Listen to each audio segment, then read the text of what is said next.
Part of the land use strategies would be to encourage a balanced tax base, which would mean encourage non-residential growth in the form of retail, restaurants, professional offices, and industrial development. So on the economic front, one of our main goals is to improve self-sufficiency and reduce retail leakage. So that just means we're wanting to support Winterville's transformation from a bedroom community to a neighboring community to Greenville. So that means trying to keep all the commercial we can here in town. So also to encourage and support local business and focus on business recruitment and expansion and retention. Same reason behind that one. So staff recommendation, planning staff finds the request is reasonable and in the public interest because of the proposed zoning district is compatible with surrounding land uses and the future land use plan. So staff does recommend approval from the rezoning request from AR to general business. I'll answer any questions, or will tell you this also. The rezoning process, planning and zoning voted 7-1 to recommend approval. That was at the May 18th planning and zoning. So now we're this matters before this board and moving to the public hearing. If you don't have any questions from me, Mayor. I had a question. Like the Shriners tonight brings up a request to change their zoning. Is this building up to code to be general business? So I think any type of has it been inspected, in other words, by a building? So once they do a proposed use, they'll have to go through the exact same process anybody else would. We would treat it from a zoning aspect. We would go through the zoning permitting process. That would mean reviewing what proposed use would go in there, and then it would move on to building inspections and fire inspections to make sure that change of use would be allowable, and if not, they would have to come up to code. So and also that would I will say that we would look at it from a site plan perspective too, so it would have to meet our landscaping requirements, all that good stuff too. Thank you.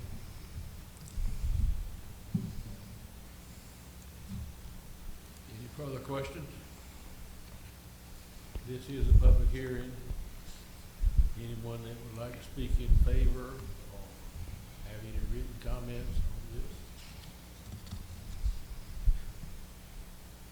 Anyone that would like to speak or have public comment in favor of this? Anyone that would like to voice an opinion opposite of this? So, and I will note, Mr. Mayor, that we did not receive any written comment for or against this matter. So, but I will say that a representative for Maurizio, Ms. Maurizio is on the line. Scott Anderson with Art Consultant. They were the submitting consultants. So, if you got any questions for him specifically, we can make sure he's able to answer those.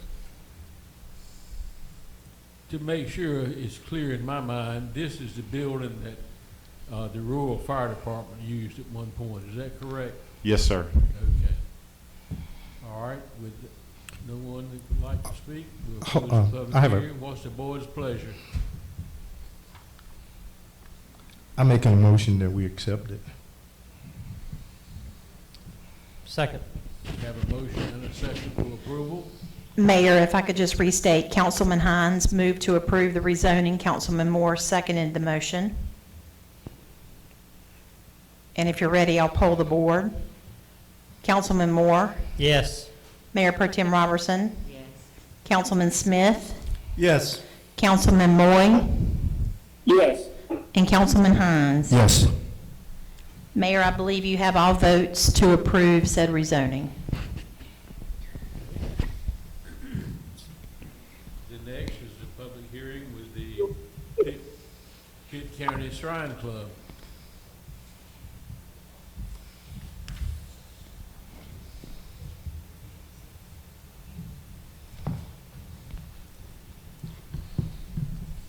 Okay, thank you, Mr. Mayor.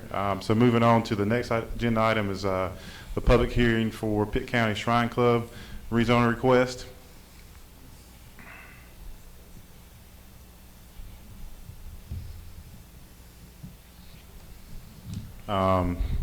Let's see here. So this, the applicant is Pitt County Shrine Club.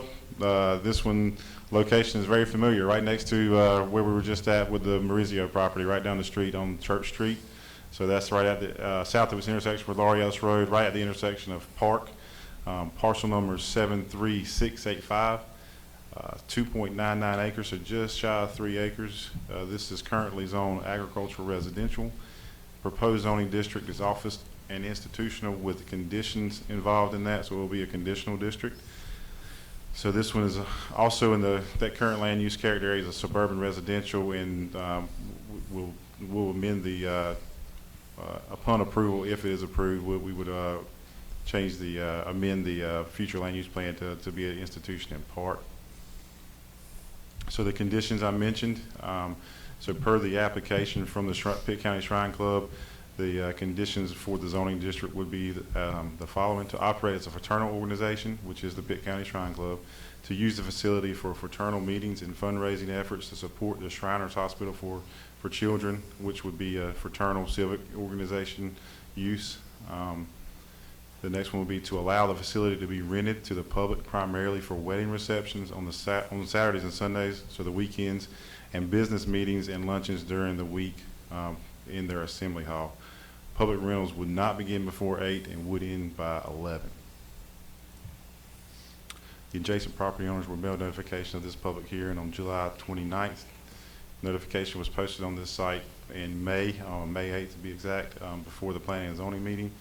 And a public hearing was published in the Daily Reflector on July 30th and August 6th. So this is the property here. You can see Park Road to the south, Church Street on the east side of it, outlined in red there. The current zoning is AR. Existing land use map. Again, this one's kind of outdated. It shows it vacant, but we know there's an existing building there, and I'll get to that in a second. So here is the finished product for when the newly constructed Pitt County Shrine Club. So the future land use plan does show it as a suburban residential area, but you can see in the institution and park, the main thing I want to focus there is that institutional, civic, and open space uses are potentially allowed in every future land use category. So that just means that a civic organization or a park or an open space wouldn't be limited to one zoning district. It would be allowed in all. So here's our general character for the area. Possibly, so potential zoning would be the O&I.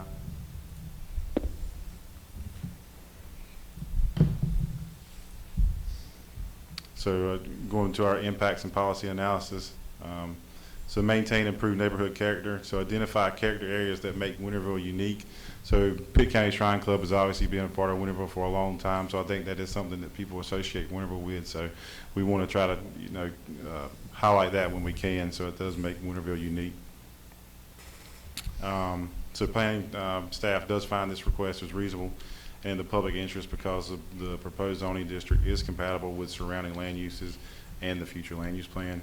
So staff recommends approval of the request to rezone 2.99 acres from AR to office and institutional conditional district.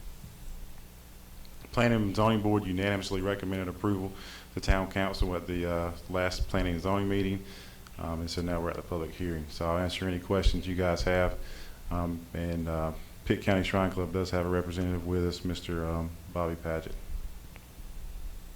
If you have any questions for him. If I understand this right, this would allow them to have a bigger, somewhat larger crowd there. So not just the larger, the building is rated for a certain number already per building code. This would allow them to use that building for rental functions, so they could actually do some fundraising outside of their normal, I guess, civic organization stuff. So instead of like a fish fry or a chicken plate dinner, they would be able to use that facility for someone else would be able to use their facility outside the organization. Right. Okay, this is a public hearing. Anyone that would like to speak in favor? Anyone that would like to speak in favor? I have a question for Brian. Yes, sir. Wouldn't this fall under what we went through as far as them renting it? Okay, wouldn't it fall under the other club, what we just done about Moose. yeah, Moose Lodge? Lodge. Moose Lodge. You remember when the Moose Lodge came in and we had the question about the rentals, so many rentals per year? We'll let Terry answer. Councilman Hines, and I'll let Chief Wilhite weigh in if he'd like to, but I believe that was a noise-related issue. They already had the ability to hold events and be able to rent that facility out. So definitely, I'm sure Mr. Paget, and I don't know if he'd like to speak on said issue, but we will make sure that if they're successful in being able to move forward with their request to hold events, that they're very aware of what the noise ordinance is, and that was part of the reason that the 8 to 11 hours seemed to work well instead of running those events later in the evening. Okay, I just wanted to ask that question since that came up before and make sure they understood what was going on. I've had several members call me, contact me, and they were hoping this would pass because the Shrine Club is not open to the large crowds that they used to have with the fish fries and all that. And I think it was a real good asset to have the Shrine Club in one of them. With that being said, is anyone would like to speak in opposition? Anyone that would like to speak in opposition? If not, I'll close the public hearing. I make a motion, we approve the rezoning request. I'll second it.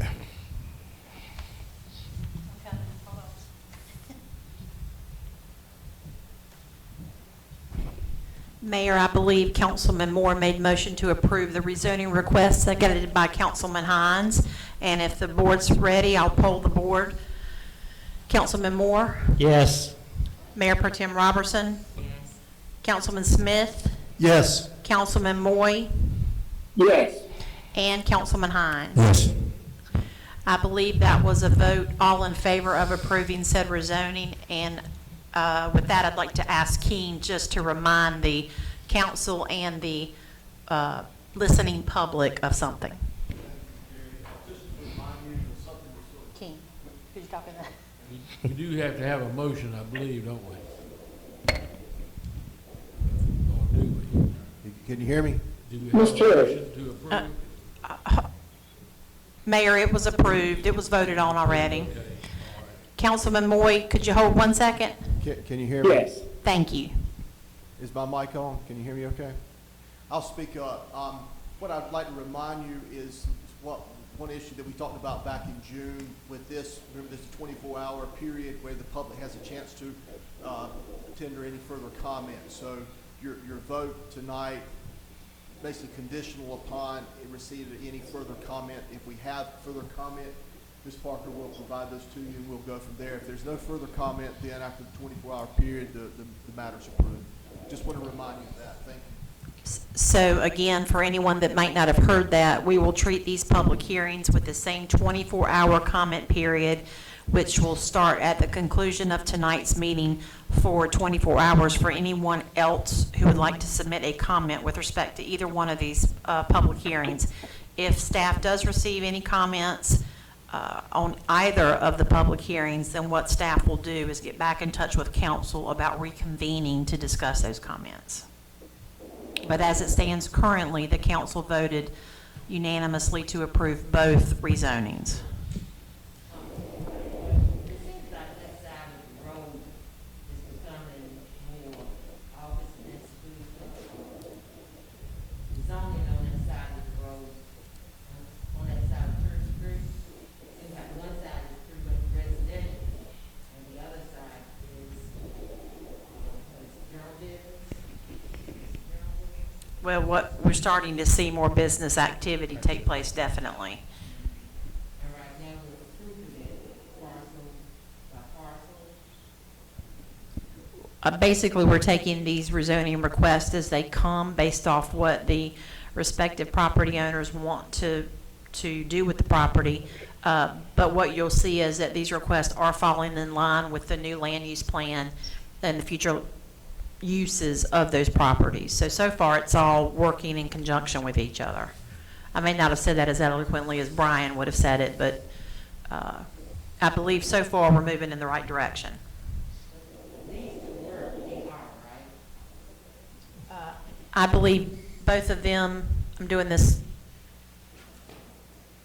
I believe they were, the applications were originally AR to the uses they requested. Brian? That's correct. That's correct. But there is a lot of land on both sides of the road that are owned by developers, and they're going to be Yes. looking to build houses. That's correct. And it stands to reason that a lot of this property is originally zoned AR because it's considered out of town and sort of historically out of what was initially the development area for the town. We're starting to expand, so obviously those zoning needs are changing, and that's why you're seeing a lot of this rezoning. Brian, if I didn't say that quite right, jump in. No, I think that's exactly right. Yes, ma'am. Does that make sense, Mayor Pro Tem? I think you'll see some more. I do think Councilman Smith's correct. We know of interest further down that road in potential residential development. And so we expect that could be the next area to really expand and take off with growth.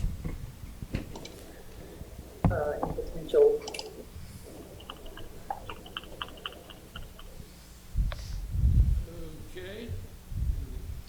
If I'm correct, the next thing is the public comment period. Yes, sir, and Mayor, I'm not aware that we have any public comment. We do or do not?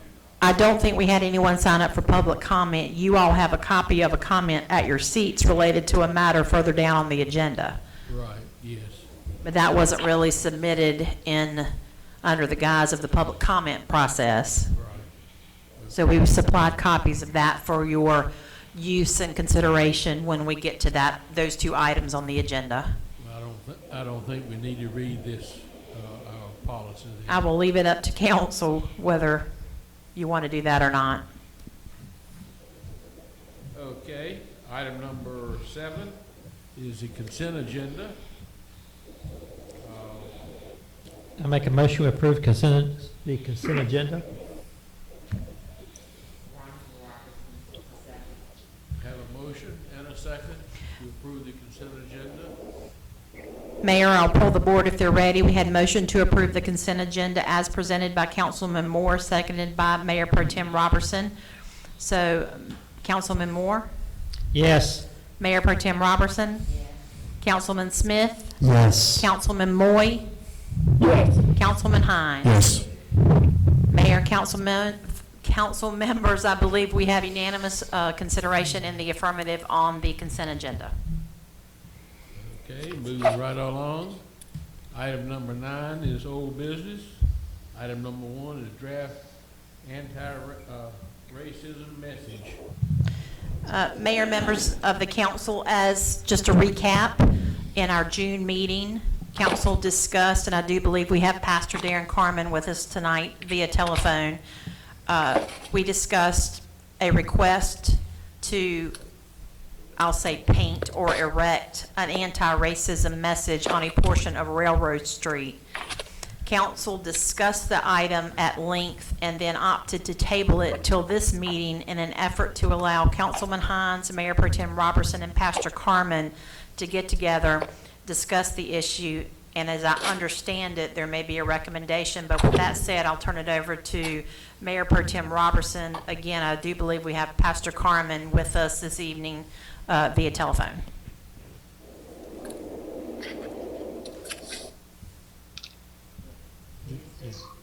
Yes, I'm going to turn it to you first. We discussed this as anti-racism message, and I think that everybody. Mayor Pro Tem, ma'am, will you remove your, yes, that would be great. And I did receive the same information, and I probably read up on Black Lives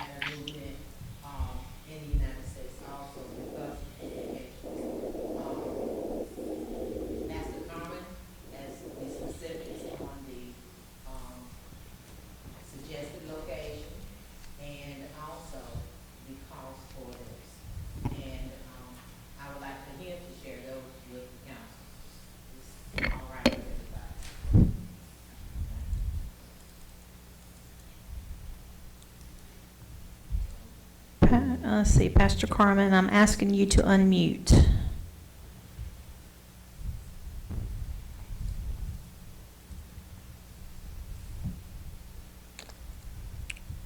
There you go. Pastor Carmen, are you with us?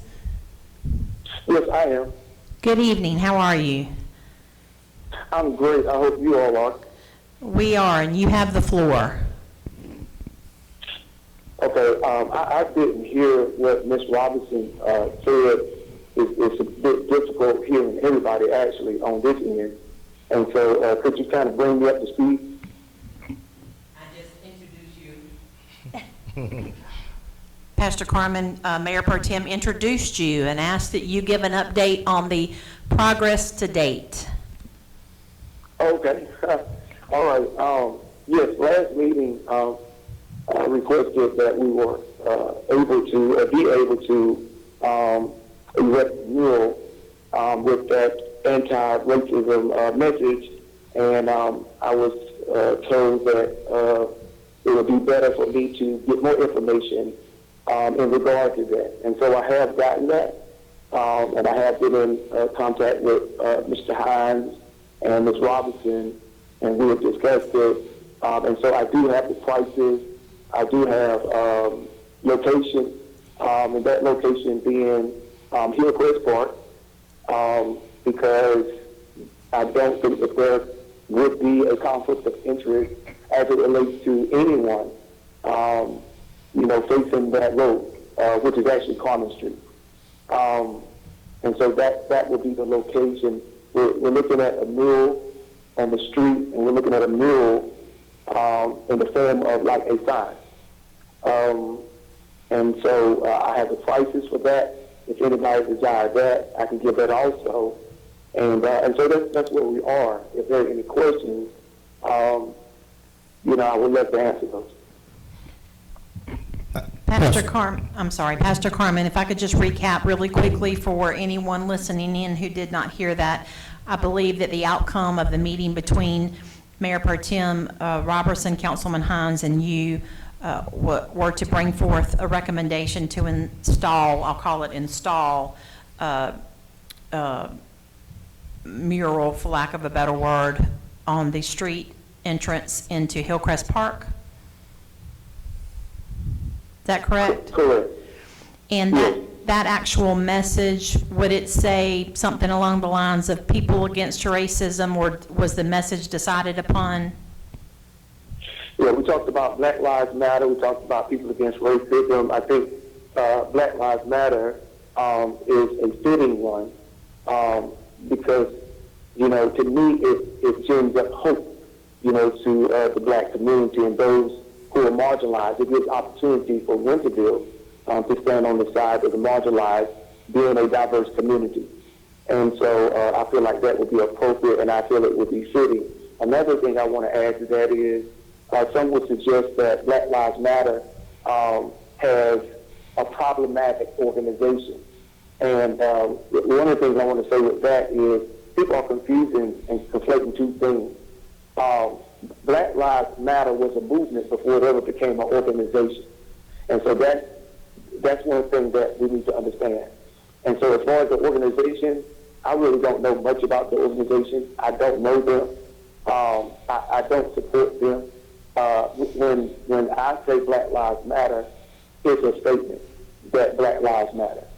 And so these murals act and operate as a finger that actually points to an ongoing problem that is being ignored. And all of us know that anytime a problem is ignored, it gets worse. And so we do understand that racism is a cancer here in America. And the more it's ignored, the more harm it actually does when someone dies again.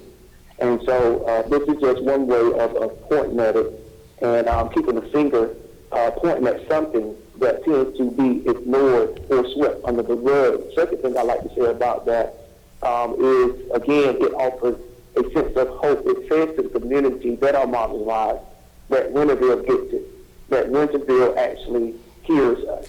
And so I think it's important for those elected to help all of Winterville feel that they are significant And so the way you do that is you go after anyone who feels that they're not significant or are being mistreated in any way. And so that helps likewise. And so lastly, again, it's an opportunity for us to stand together against anything that opposes someone that might be treated as insignificant.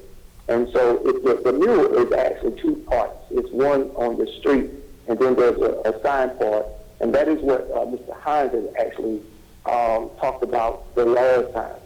And so I said, it would be a good idea to do both of those and to make it more impactful and to make it more powerful. And so, but that's where we are. We have the prices for those things. The location again, Hillcrest Park. And again, if there's any questions, I'm ready to answer those questions. Terry Yes, sir. and board members. First of all, thank you, Pastor Carmen, and thank you, Mayor Pro Tem Robinson. When I asked that question and to form a committee, Oh, we lost your mic. Hello? Okay. There we go. All right.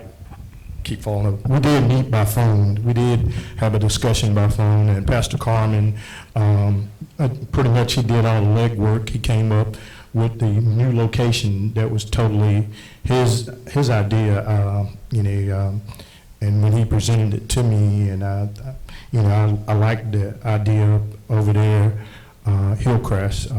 I thought it was pretty good. And then we talked about the mural, like I said before. I think it's something that, it's a teaching moment for me. By having black sons, teaching that we do matter, and we work on ourselves as well. But community is supposed to be an inclusive community, so it's just not for black lives, it's for all lives. They can come and see it and let it be a teaching moment for them. So again, I'm all in favor of it. So I just wanted to again thank Pastor Carmen for bringing it up. I do support this. I do feel that this is something that our community needs. I feel that in our community, we are divided. We need to come together. And to sow these seeds as far as coming together in our community and building something to go with, I think this is what we need to do at this time. Our country, we know that there are lots of things going on in our country now as far as identifying and recognizing systemic racism that exists, and we would be, fooling ourselves if we said it did not exist in Winterville. My phone rings, I'm contacting the police department, I'm contacting our town manager about different things in the community, and so we may not see it, and I'm glad that we did not experience the rioting that some other places do. I am not for defunding the police department. I called the police too much myself. Even imagine not having one. So this is not part of what this message is about. We want the police. We want to build bridges between the community and the police. I want it so that when I see a policeman stop a car and I see a young black man get out of it, that I don't fear the worst. That I feel that, if you were speeding, you get a ticket or whatever. That I don't fear the worst. And I know that there have been instances that I've been told about, and I've had an instance that happened to me, not under the present administration, that I didn't feel that the police actually saw that my rights were violated at that time. I was told, well, you got your license back, what more do you want? And switching tags, from what I've learned since then, was a serious offense. So therefore, no one has to tell me that it doesn't exist here in Winterville. I've experienced it. I know that we need some things. We need to work on some things within our community for that next generation and to heal some wounds in this generation. So I do feel like this is needed.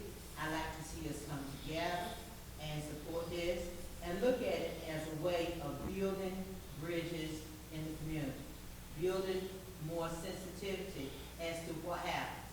Here on this board, when I first got on this board, I was at the park, and I don't know any of you, I know who was on the board with me, but I do know that a white man was in that park, pulling out a gun, showing it to some young black men. But it seemed like it was nothing. But I think about it, what could that have been? I felt threatened, I was out there walking, and that could have been a bad incident. But maybe nobody else felt threatened, but I felt threatened, and I felt threatened for those young men. But I also felt like that was a power move. And we don't want instances like that in our community. And until we get to the point of discussing them and doing things about them and trying to build these bridges, we'll still have these kinds of things happen. So I do support it. I do ask the board support for this project. If there are more specifics that you'd like to know, I think that feel free to ask, you know, and everything. So I would like to see the board support this. Well, I will make a few comments. I appreciate the work that the committee did and Pastor Carmen, and thank you for, I guess, distinguishing between the movement and the organization. I have wrestled with this for a couple of weeks now, and while I fully support the movement, the organization has blurred this terribly in this country. And I wish we could have another message, because when we decide to vote for this, there's going to be a lot of people in this community that think we're supporting the organization. The organization I could never support. They do not stand on the same morals and values that I grew up with, being brought up in a Christian home with family values. I fully support the movement. There's certainly been some injustices. Now, I don't think that we throw the entire police department across this country into one bowl because of a few bad apples. And I'm kind of in a dilemma as to where I want to go with this on my vote. I went in thinking that I'm not going to vote for this because I cannot vote for that organization and what they stand for. But I fully support the movement, and again, I appreciate Pastor Carmen distinguishing between the two. But I still have concerns because I have had a lot of phone calls in regards to this and conversations about this appearing that we are supporting the organization. And I do not want to come across that I support the organization, not one bit. So that's my 2 cents worth. And may I just comment on that, Mark? That's what I said earlier. And the reason I'm supporting it too is that it's a teaching moment. Conversation. You got to have conversation. And this is where it starts at, right here. I mean, just at the end, you spoke about learning the difference between the organization and the movement. Conversation. And misinformation is the worst thing. So we have to have conversation, and this starts the conversation. And how we get through stuff is to talk about it. In order to move forward, we got to talk about it. And so, this is a start. I mean, we are not immune from anything. And like you said, we can't lump all police in one barrel, because that's not true. We got bad apples everywhere, but you can't lump everybody together. So, but I appreciate your comments. Well, I agree with what you said. I have major concerns that this is going to be looked upon across the community as a support for the organization. And I don't want that, not with my vote. That's understandable. And looking at, This is Councilman Moore. Can I iterate? Councilman Moy, I believe Mayor Pro Tem was finishing a statement, and then I think it'll be your go. Thank you. I just can barely hear what's being said. Okay, so I would ask Mayor Pro Tem, if you check your mic, please.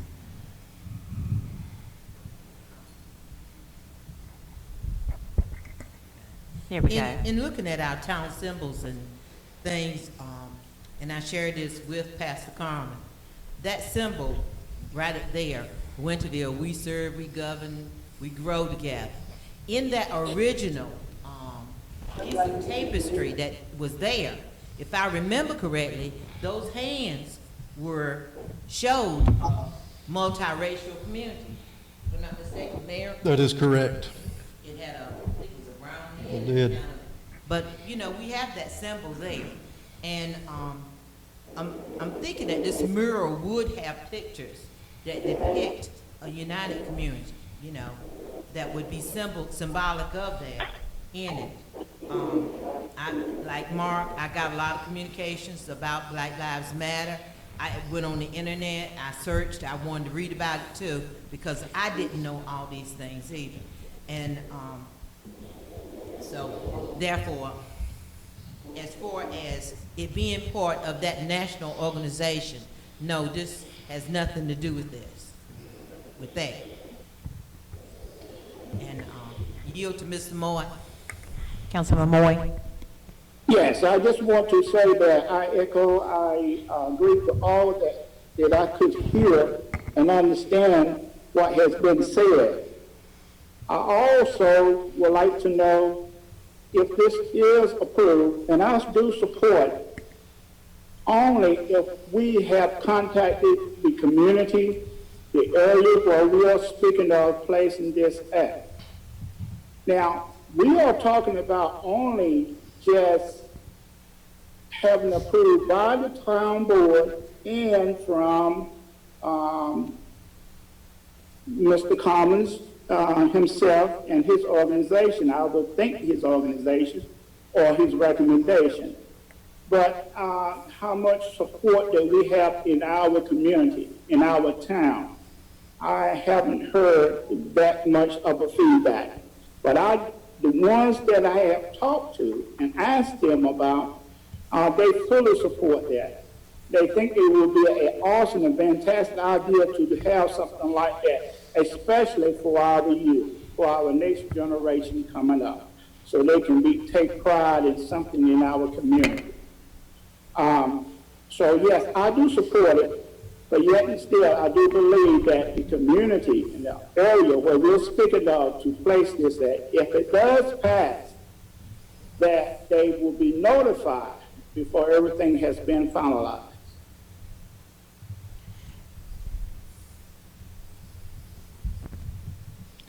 Well, I would just make a comment. Would the committee even consider just having some more conversation of any wording other than that? Just from a standpoint that, you know, I'm caught up in what it stands for and what we in this room may all say that we stand for the movement. I'm not so sure that when people see those three words, they're standing for the organization. And I would vote for almost any other slogan, any other wording, but I just do not feel like I can support Black Lives Matter because it is so pointed towards the organization across America.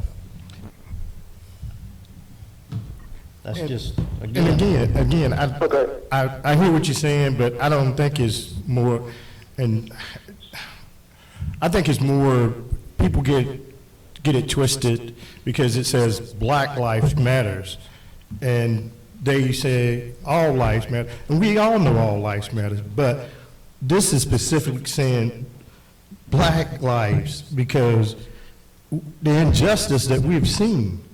You know, Mark, I mean, you know, I knew how you grew up, you know, because your friends, some of the same friends I have. You, with Bronzewell and all them, you got along well with them. But if you got stopped, you were fine. We get stopped, we're not fine. I'm shaking. I'm nervous. And that's why what we're saying is Black Lives Matters. That's why that comes out of that. Because we're just like you. Our lives matters just like yours. Absolutely. I mean, you know, just throwing it out there. But that's what the Black Lives Matters means. That's what it means to me.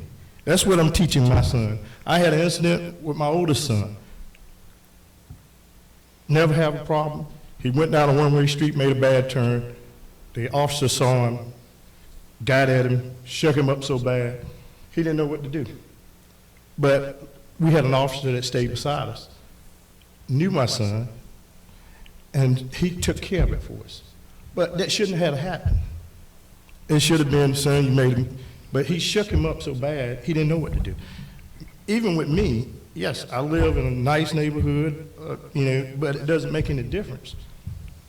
But when I turn out there and a police officer get behind me, I'm not scared because I'm doing something wrong. But if I get pulled, I don't know what that officer is going through. I don't know what he's going through, you know? So it makes me nervous. Yeah, it makes me nervous because of what I've seen happen, you know? But as far as him behind me or following me or whatever, it doesn't bother me because I know I haven't done anything wrong. But once the initial stop, yes, I got to sit there and take it, yes.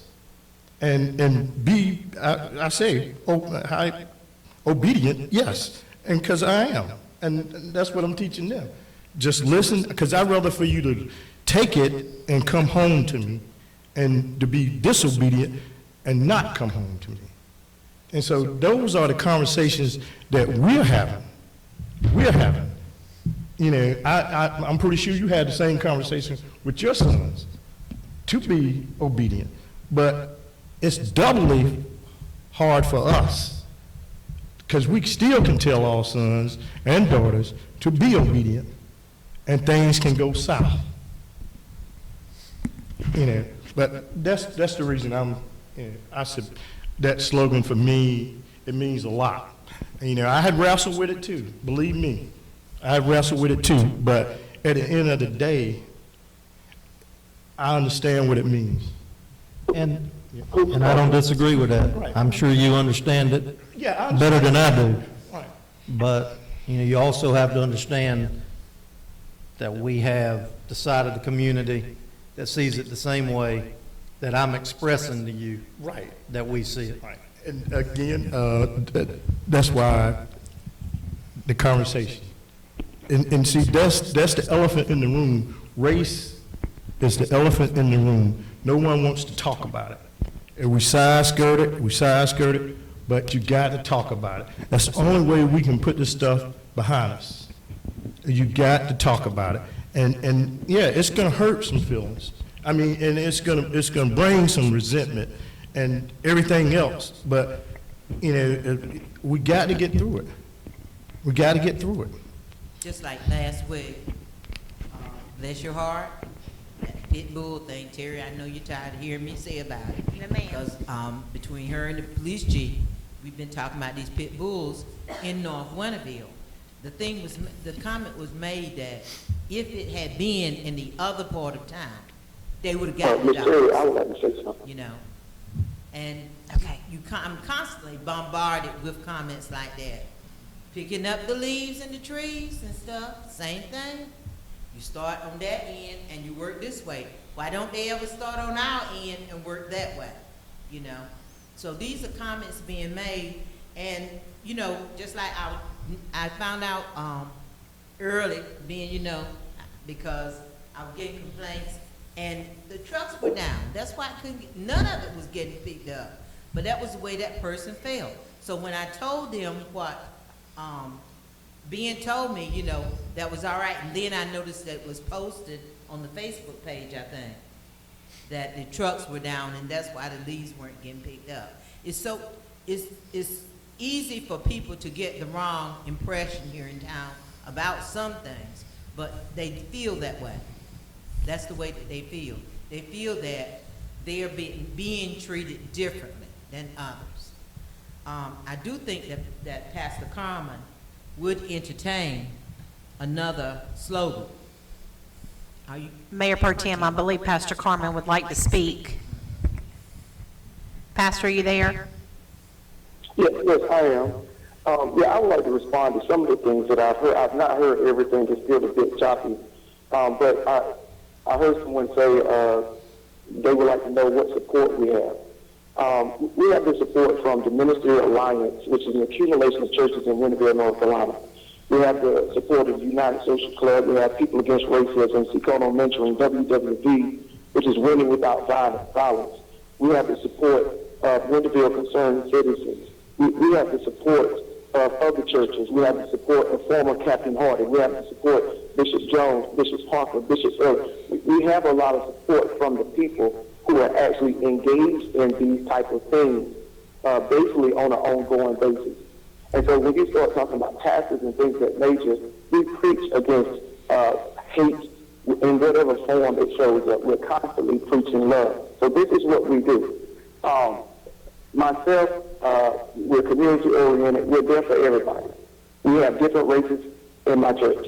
And you might not remember this, but when the stay-at-home order hit, my church and myself, we hit the streets. We became essential workers to make sure that everybody had food on the table. We also provided hot meals to everyone. And it wasn't just black people. It was to everyone.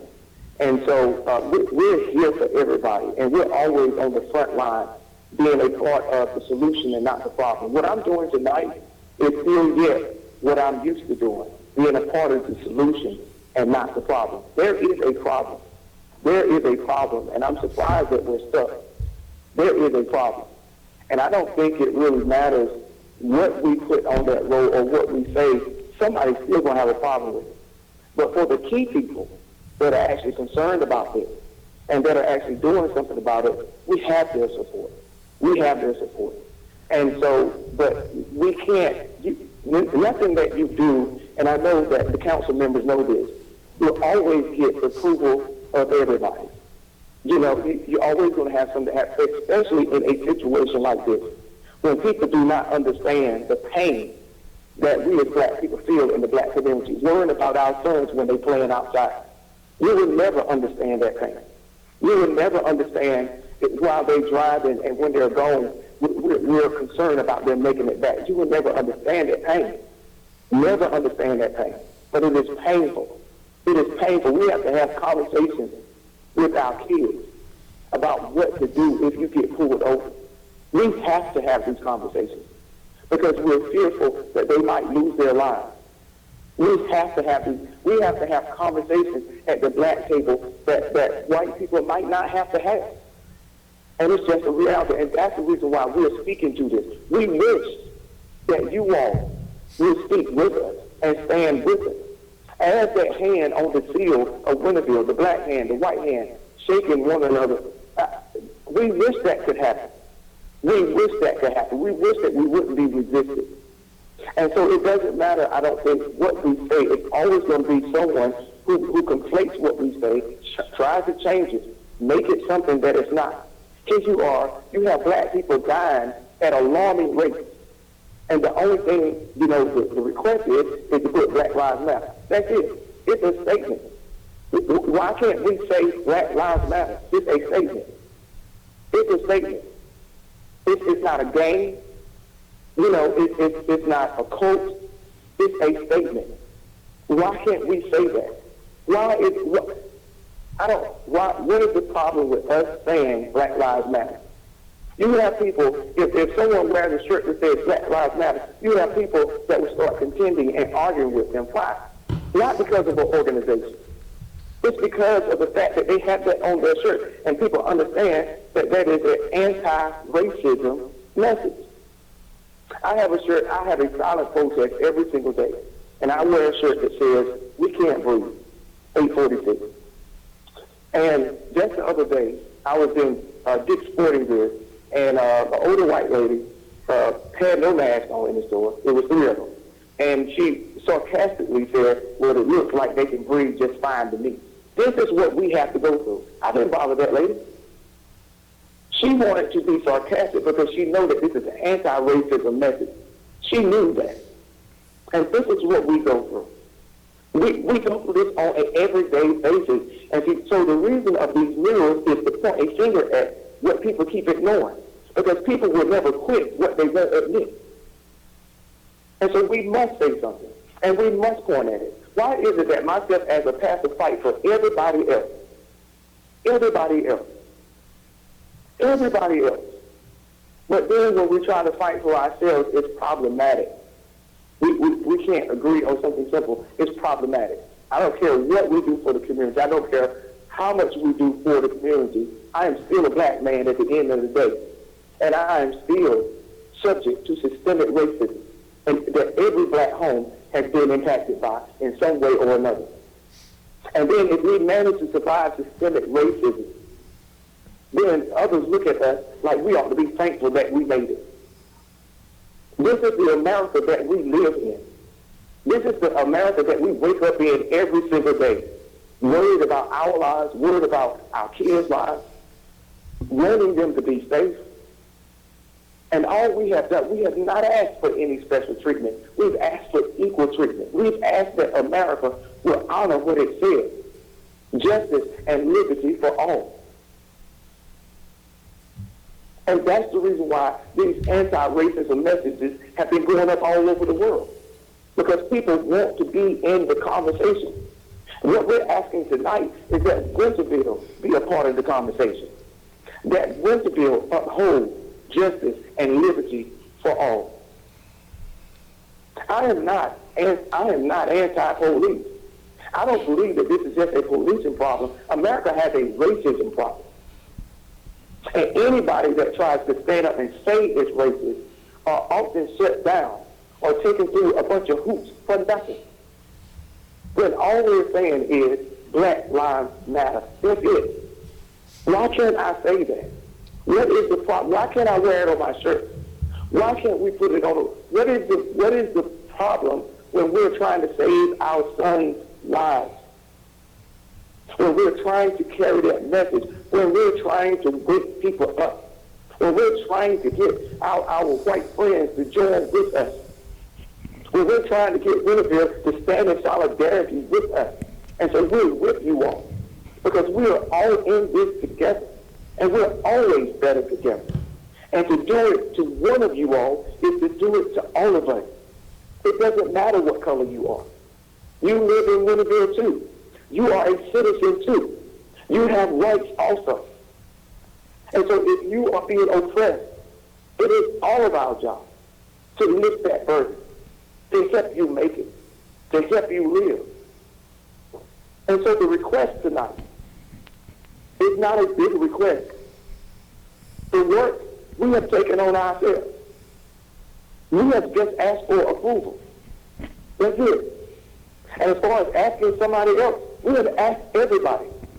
And everybody is good with it. Old lady, I knocked on her door when we was considering another street. The old lady teared up and started talking about racism, and she started talking about what she had went through.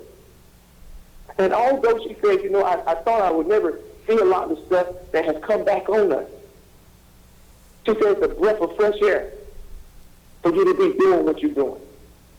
And so this moment gives hope to the black community. Can we not do that? With a sign. We've not asked for a lot. We want to heal from the hurt, from the pain, that people who are not us, that don't have our skin tone, do not experience. We want to heal. We don't want to be afraid. We don't want to be fearful. And it's not just Black Lives Matter on the road. There was another mural that I also talked about, which is a sign with a little boy on it with the words on top of it, I just want to live. Again, trying to generate hope. And so if Winterville doesn't stand with us, in Greenville they were looting. The reason they were looting is because they were not heard. They felt that no one was listening. It's time for the cities to start saying, we're listening to you. It's time for the cities to start saying, we hear you. Systemic racism is not just the police. It is an octopus. It has tentacles that reaches the courtroom. Where people that look like me get more time than someone else. Let me tell you a little story. There was a little boy, 19 years old, worked at Skills Creation Center right there in Winterville, and went to Pitt Community College, majoring in commercial arts, was picked up for an armed robbery at Freshway. The boy knew nothing about the armed robbery. There was no evidence. The boy asked the police to check for fingerprints, to check cameras. The boy asked them, said everything that the boy could do to try to get them to go check. They said the scene of the crime was contaminated. The boy didn't know what that meant, so he continued to ask them to do their job. Then someone came in and said it was the boy. The boy is 5'5". The description that was given was 6 feet. Long story short, he was booked for armed robbery, given a $50,000 bond, went to court with a state-appointed attorney that said, Your Honor, I have not prepared a defense for my client. After the jury was selected, the boy pled not guilty. After the jury was selected, in 12 minutes, that boy was sentenced to 40 years in prison at the age of 19 for a crime he did not know anything about. He was locked up in Winterville, North Carolina, for robbing a Freshway. Pastor Carmen, I believe you exceeded your 3 minutes. Sir? I think you have exceeded your 3 minutes. I would like I to couldn't make hear. a few comments. I understand the pain. Councilman Moore, could you? Yeah, I understand the pain in these times. And I look at the violence on TV each night. I saw the day of the 100 people who were arrested last night in Chicago for looting, the 13 officers that were injured last night. The 5-year-old boy, he was shot in the back riding his bicycle yesterday in Wilson. 5 years old. He just learned how to write his name. He was going to kindergarten. Somebody drove by, shot him in the back. They arrested the person there, I think 4:54 this afternoon. I understand, as a council member, I had 2 police officers come to see me at my office twice in one day. We had 3 on staff at the time, on duty at the time. They came to see me twice about an inspection sticker. I said, I'm so violent, you brought 2 officers to see me about an inspection sticker. The car didn't have to be inspected. They came in the morning, they came in the afternoon. And what happened? 2 weeks later, they got me for an inspection sticker on another car that I drove. I feel the pain. I've been fighting for prison reform most of my life. You heard my stories. I had an African-American roommate at Appalachian when I first got there, who was from Kings Mountain. I heard the pain from him. I've been working with the community service of all races for the last 40 years. I've been teaching for the last 45 years. My first year as head coach, I was offered a head coach position. There's an African-American man who had more experience than I did. He didn't want the job. I told Glenn Strickland I didn't have time to do it. My first year teaching, I volunteered previous 2 years. But I said, I'll take it on one condition. Mr. Patterson received the $250, and I get the $125 as assistant coach, even though I was supposed to be the head coach. That's what he felt like. He was a good man, one of the finest men I ever met. But I see the violence. I see the senior citizens who've died. Our nursing homes is a big issue. Senior lives matter. I see how they're treated. We should all be ashamed. All across this country, people in nursing homes died. I sat on the Commission on Aging. When there were 19 presenters about nursing homes. Nobody wanted to do anything to help nursing homes out. I tell the story. The chairman of that committee, I want to make some changes. This is how corrupt our society is. I called him the day before the last meeting, the final recommendations to the General Assembly. I called him up. We meet tomorrow. Oh, no, we called a meeting off. The next morning, I called Raleigh. He said, our meeting's set for 1 o'clock. He had lied. So at 11 o'clock, I'm going through Wilson. I called again. Still at the meeting at 1 o'clock about nursing homes. No, we had the meeting this morning. I saw that I changed parties years ago. They hired investigators to investigate me statewide. They couldn't find anything ugly on me. So they go after my children.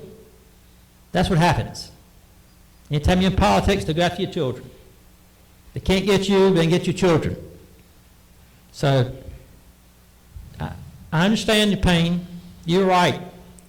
More have problems with the police sometimes. And our culture has got to change. I totally agree. Our culture's got to change. But all lives matter.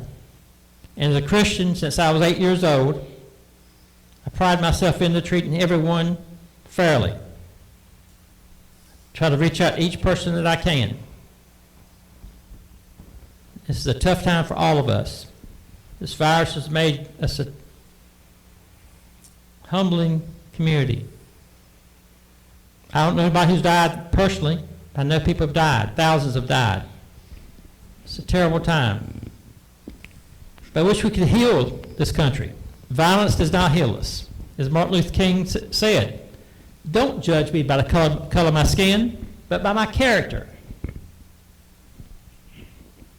And don't judge a black man by the color of his skin, but his character. And as a white man, judge me the same way. Do as Martin Luther King said. Judge me according to my character. My character says all lives matter. I know black lives matter. You're right. Every life matters. Senior citizens matter at this time. People in prison. I've been in more prisons than anybody in this room, double, over the years, the last 50 years. I know how I went without a local senator one time in a meeting with the over Greene County. I said, how many people do you have on work release? Less than I got in one with a hand. Why? How many staff members you had? He had twice as many staff members. And what did I send her to do? Nothing. I remember my son one time. He refused to sign a false statement against another inmate. The officer said, well, you go to hole for 6 months. My son went to the hole. You try that out. I remember one time he got put in the hole also for not having his hands messed up. He said he didn't sign his name correctly. He could have done a better job of signing his name. He had an allergic reaction to his hand. Walk in those shoes. Walk in those shoes. Walk in those shoes. Our society has many ailments. And at this time, senior reform is number one because senior citizens have died in Pitt County. What happened in Minneapolis, Minnesota is wrong. But that 5-year-old yesterday was wrong also.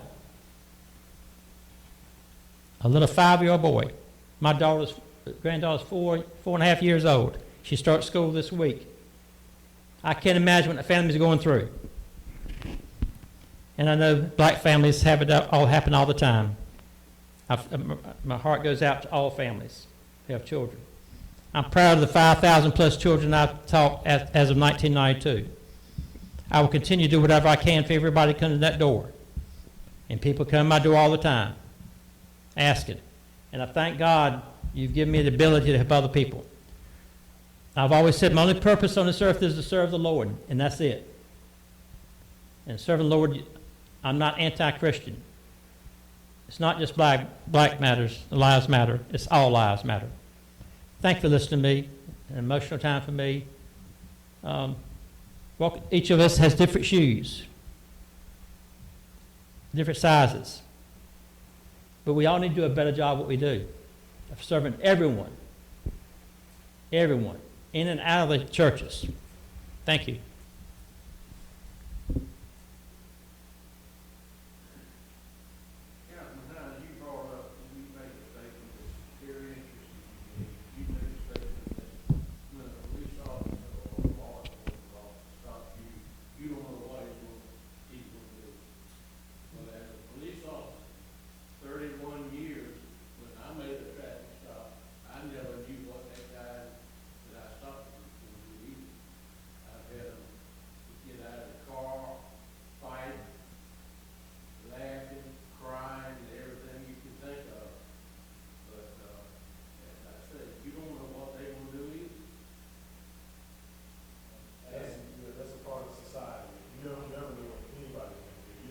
What anybody's day consists of. Never. Even the people in the car, like you said, or the officer. And that was my comment. It wasn't, I understand that totally.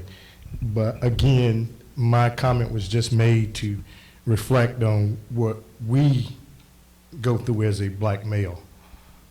I know we've all seen those pictures on television, and they were wrong. All Oh, yes. they were wrong, and before all, this is my opinion. And before all was standing there watching it, letting them do it, were wrong. But there's someone that said tonight, you got bad apples with preachers, and council members, and mayors, and everything else. But that happened.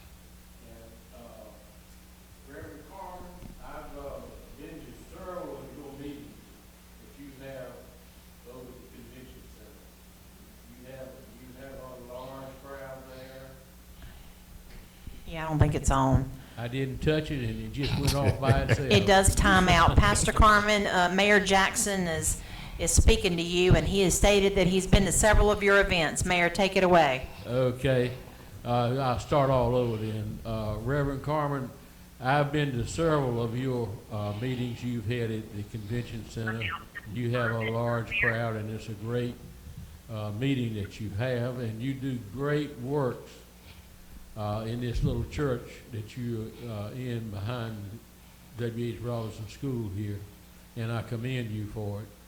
But I've had phone calls, I've had visits to my home, I've had emails saying we do not need a mural on the streets of Winterville. If we gonna have one, if you got to have one, just put all people matter. Not just black people, but all people matter. And another question that was asked me was, if you have a mural, who's going to pay for it? No one wanted to see taxpayers' money spent to have a mural. If they wanted to have one, let money come from somewhere besides taxpayers' money. And another question was, how about the upkeep? If it's on the street, it's going to wear out. And before long, I don't care what a beautiful sign it might be, it'll look ragged and everything else if you don't keep it up. But that's about all I can say right now. And anyone else have any other comments? If I could, Pastor Carmen, can you hear me? I can. This is Terry. I just wanted to clarify, as I understand it, there's not a request from the town of Winterville to pay for the installation of the artwork, correct? Winterville doesn't have to pay for it, but to also clarify, black people pay taxes too. And so I don't, it sounds like I heard something about not wanting to spend tax money. I might not heard, we can't hear on this end that well, but yeah, Winterville doesn't have to pay for it. Secondly, it doesn't have to be Black Lives Matter since there's such a disdain against that statement. It could be people against racism. And thirdly, it wasn't just words on the road. There's two segments to this. There's a mural that is on a sign with the words, "I just want to live." That's separate from what's on the road. And so there's two parts to this. Mr. Hines had brought it up in the last meeting, and I thought it fitting to incorporate that alongside. And so it is not just that. And I can understand most of the discussion that I've heard and pushback has been against Black Lives Matter. But it doesn't have to be that, but it still needs to be something. And so as far as people saying, well, Winterville doesn't need a mural, who's speaking for us? That would be my question. Who's speaking for us? And who's saying that? Who's speaking for us? And so I can tell you who's supporting it. But who is saying we don't need? When they say we, who is that? Who is we don't need a mural on the road? We need to get to the bottom of that. Because like I said, I can tell you everybody that is supporting it. But if someone says we don't need, who is we? Because we have a huge base of support. Does that mean we don't matter? Does that mean we don't count? And so you have to understand the language that's being said. And so it's a subject to me that one needs to be very careful. Because to say we don't need a mural, who is we? Because you have to exclude somebody when you say that. So if you say we don't need a mural, because you're not speaking for the people who have already said it would be a great idea. You're not speaking for those. What you're actually doing is eliminating their voice. You're taking them out the equation to say we don't need a mural in Winterville. I can say that about my yard, but I can't say that about a city because I'm not the only one in the city. I might be the only one in my house, but I'm not the only one in the city. And so if we're talking about everybody matters, how all of a sudden now the people who want it doesn't matter? How did we get to that point to suggest we don't need a mural in Winterville? Because that's not speaking for everybody. And that probably doesn't consist of most of the black community anyway. But, and I think that needs to be addressed. But, Ms. Terry, you're right. Winterville doesn't have to pay for it. We don't have to request that. The funds, we can get that stuff or whatever. We just need approval or whatever to move forward with it. But again, with generate healing in the black community, we can't ignore this. It's not going to go away. We can't act like there's not a problem. And we can't counter Black Lives Matter with All Lives Matter.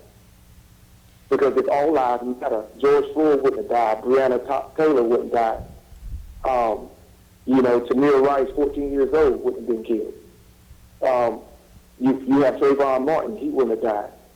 Trayvon Martin, George Zimmerman killed him while he was walking home and sold the gun that he killed him with for $250,000. We have a problem in America. And instead of going to prison, he went on a Skittles signing spree. And so we have a problem, and we cannot ignore that. We cannot ignore that. And so it's easy for some to say, we don't need a mural, while others of us are saying we do need it. We do need it. And so, but yeah, just to answer your question, we can pay for it and whatnot. As far as, again, the location, it is not adjacent to anyone's home like that.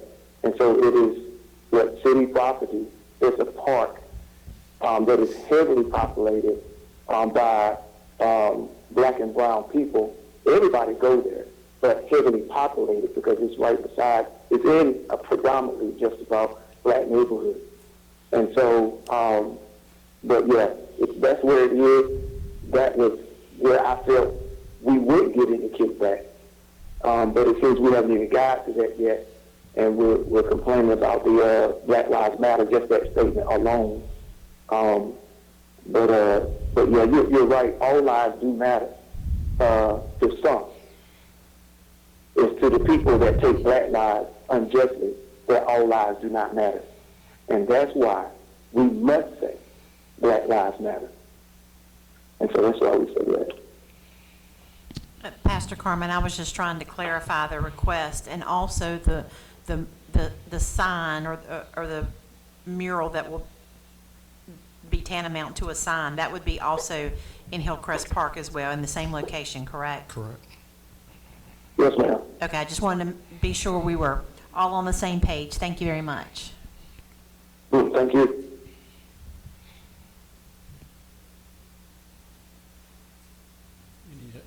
Any other comments? If not, what is the pleasure of the board? I would like to see, well, I'll make a motion that we approve the location.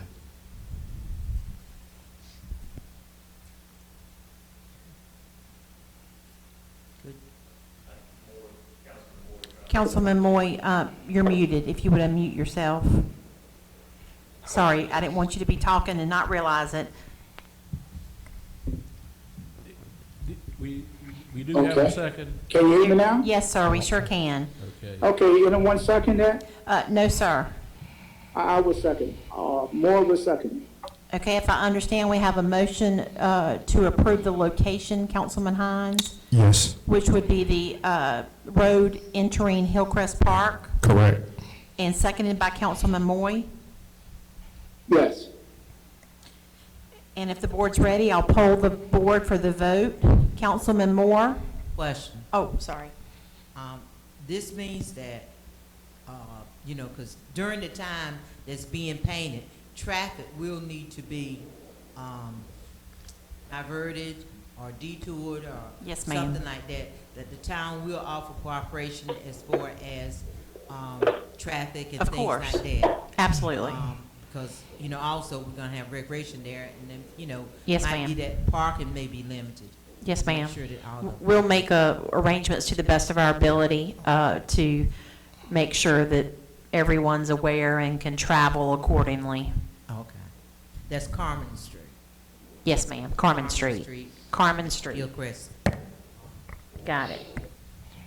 So, motion to approve the location to install an anti-racism message on Carmen Street, made by Councilman Hines, seconded by Councilman Moy.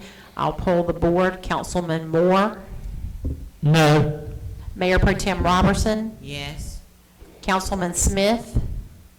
I have no problem with the location. Councilman Moy Yes. and Councilman Hines. Yes. We have a vote of 4 in favor and 1 opposed, so the motion to approve said location passes. Where has the street been decided or not? Okay. I didn't know that. So Pastor Carmen, Carmen Street is approved, and if I could just get together with the 3 of you folks that have been working on it, and we'll just get some details together, decide on the message, and I think the message needs to be voted on. okay. I can go with that. Gotcha. I can agree to that. That's where I may differ. I mean, I can agree with that. We can sit down and discuss it. Okay, item So, number. Mayor, hold on a second. I want to make sure I'm clear on my direction. So we will be bringing back the specific message for board approval. Yeah, my vote just then had nothing to do with what we're going to. It was, the vote was only the location. Where we were going to put this. Correct. So To be extremely clear on that. I understand. So as it stands, we need to decide how the council would like to address what anti-racism message is installed. My understanding, Pastor Carmen, is the sign, the mural that is tantamount to a sign would state, "I just want to live."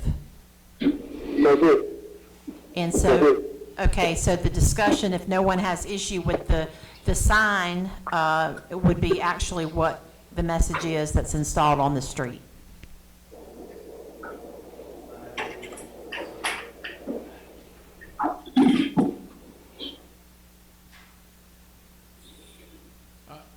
I mentioned the question when I had comments. Who's going to pay for it? Who will keep it up? Mayor, Pastor Carmen stated that it was not, I don't want to speak for you, Pastor Carmen, but as I understood you to say, the request was not necessarily that the town of Winterville pay for it. Correct. But obviously, any installation on town property would have to be maintained and at least sought over by town staff to some extent. Now, obviously, if something were to happen where I'm using examples, utility cut was made for work or some damage came to it, Pastor Carmen, we would probably need to work in collaboration so that the artists that are involved could help us, quote unquote, repair if something were to need to be done. Yeah, Ms. Terry, I'm fine with that. Okay, it will have to be a collaborative effort as I see it moving forward, just because there will be something on the town street, obviously, and then, a piece of artwork associated with Okay. that. Okay. Okay, So- moving on, I think, to Mayor, number 2. I don't think No, we ain't finished. we're still talking about what message, anti-racism message, what it will say for the street. Does anyone have a problem with people against racism? Pastor Carmen wants to know if anyone is opposed to people against racism. I have no problem with that. Councilman Smith, I can't tell if your mic's on. I think it's not on. Sleep. I have no issues with that. I'd be willing to vote for that right now. That a motion? I'll make it a motion. Motion by Councilman Smith for the wording to say people against racism. Councilwoman Robertson seconds it. Mayor Pro Tem Robertson seconded that motion, and if the board's ready, I'll poll the board. Councilman Moore, Yes. Mayor Pro Tem Robertson, Yes? Councilman Smith, Yes. Councilman Moy, Yes. and Councilman Hines.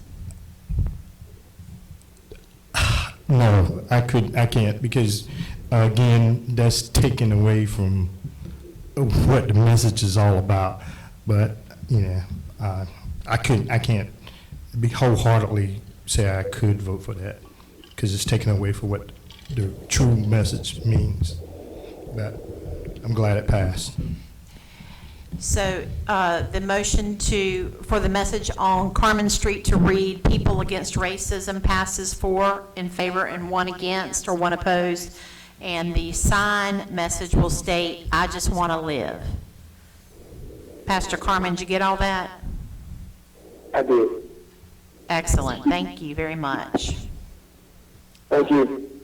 I've got one comment. Let me be clear. I have fears. With all these violence across the country, which is Martin Luther King was against violence. This movement, if it continues, will further divide us. And I have that fear. So far, that has been the violence concern. Again, that 5-year-old yesterday was much more important than the person in Minnesota, police officer. He was shot in his front yard on a bicycle in the back. A white young boy and a black 25-year-old man. My fear, I want us to all live together peacefully. I have concerns. And the same concerns that you have, Mr. Moore, is the same concerns that we have every day. And my heart breaks for that child, just like you said. But at the same time, we live with these fears every day. Every day. And like you said, Dr. King was nonviolent, and that's what we are, nonviolent. It's just a slogan, but you know, I digress.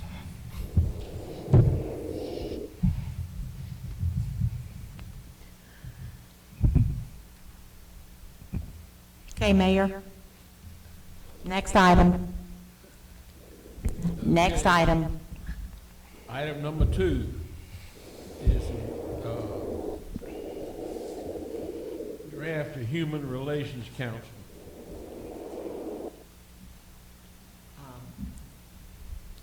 Mayor Pro Tem Robertson, I brought this up last month to the board about having a Human Relations Council here in Winterville. And I don't think it's on.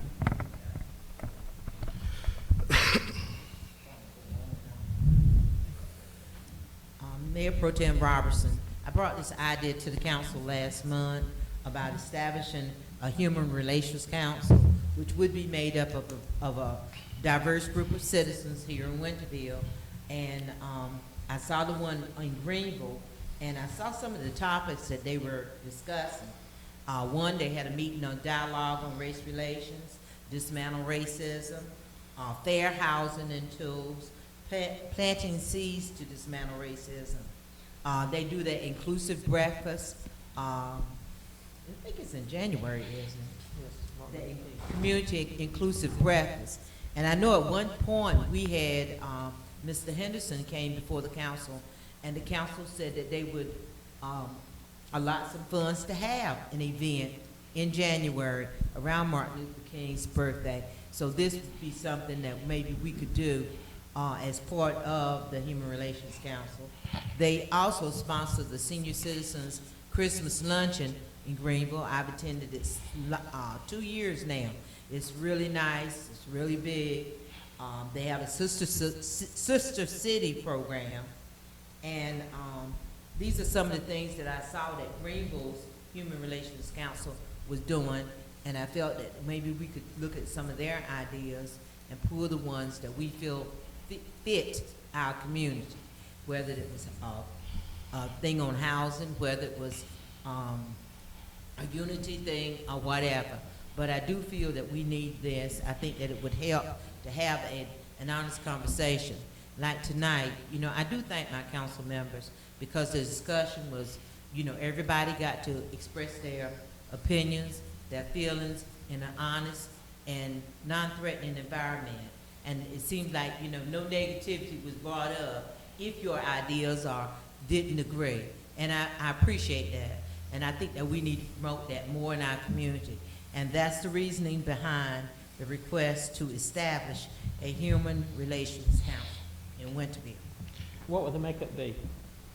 I thought about it. I haven't talked to our town manager about it. We haven't gotten together, so I'm not gonna say that.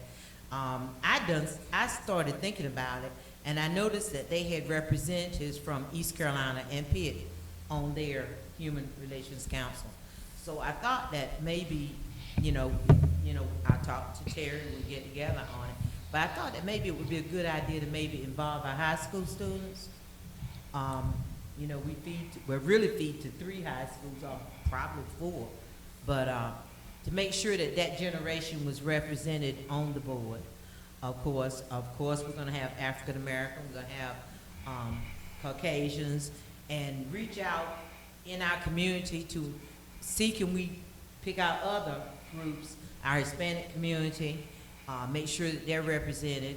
Of course, folks like me, old folks, and then our young folks too, to make sure we have a pretty good representation of not only races of our community, but also age groups. And I was hoping that maybe with that, we could maybe develop some leadership in our community, develop some leaders, people that want to get involved and serve on our boards, commissions, and on our town council also. Okay. For me, of course, I asked this to be tabled so I could reach out. I didn't really speak to anyone on the Human Relations Committee for Greenville, but I did get a phone call from Keith Cooper that has been really instrumental in trying to get a Human Relations Council as far as Pitt County was concerned. And So I did also talk with town council member in Bethel, and I did talk with one in Aden. And I think for me and them, we all on the same page is why don't Pitt County take this torch and go with it? I mean, that way you can pull from every municipality and get people out of every municipality to, you know, talk about these issues, your housing, fair housing, you know, racism, and you get a broader, bigger brush to help paint this thing. You know, I think the county should look at it. I think the county also may be looking at trying to incorporate with Greenville, but I don't see that as a good fit. I think because Greenville has theirs. It's been around since, what, 72, I think. I might be wrong.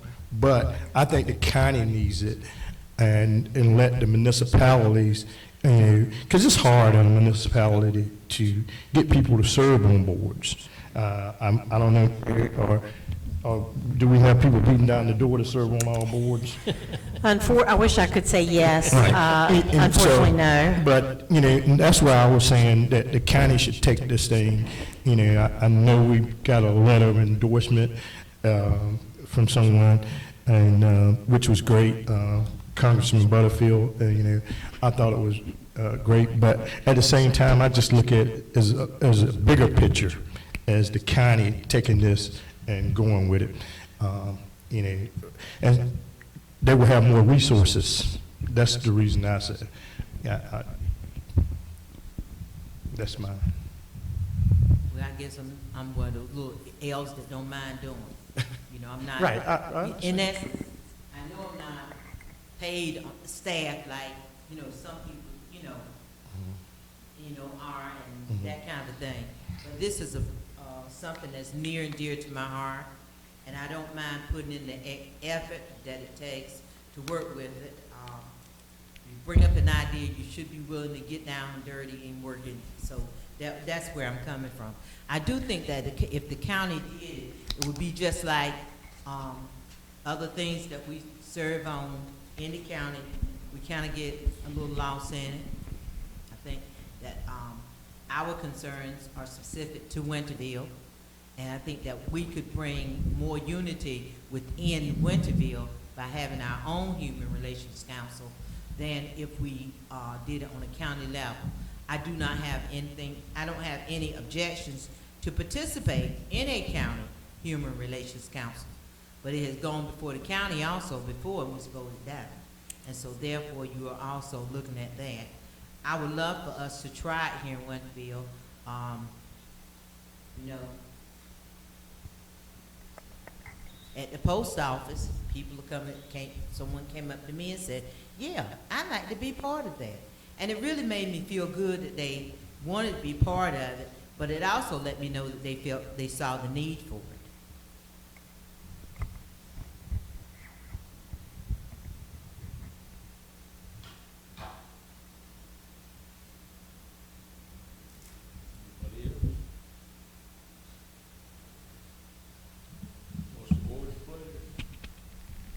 What's the board's pleasure?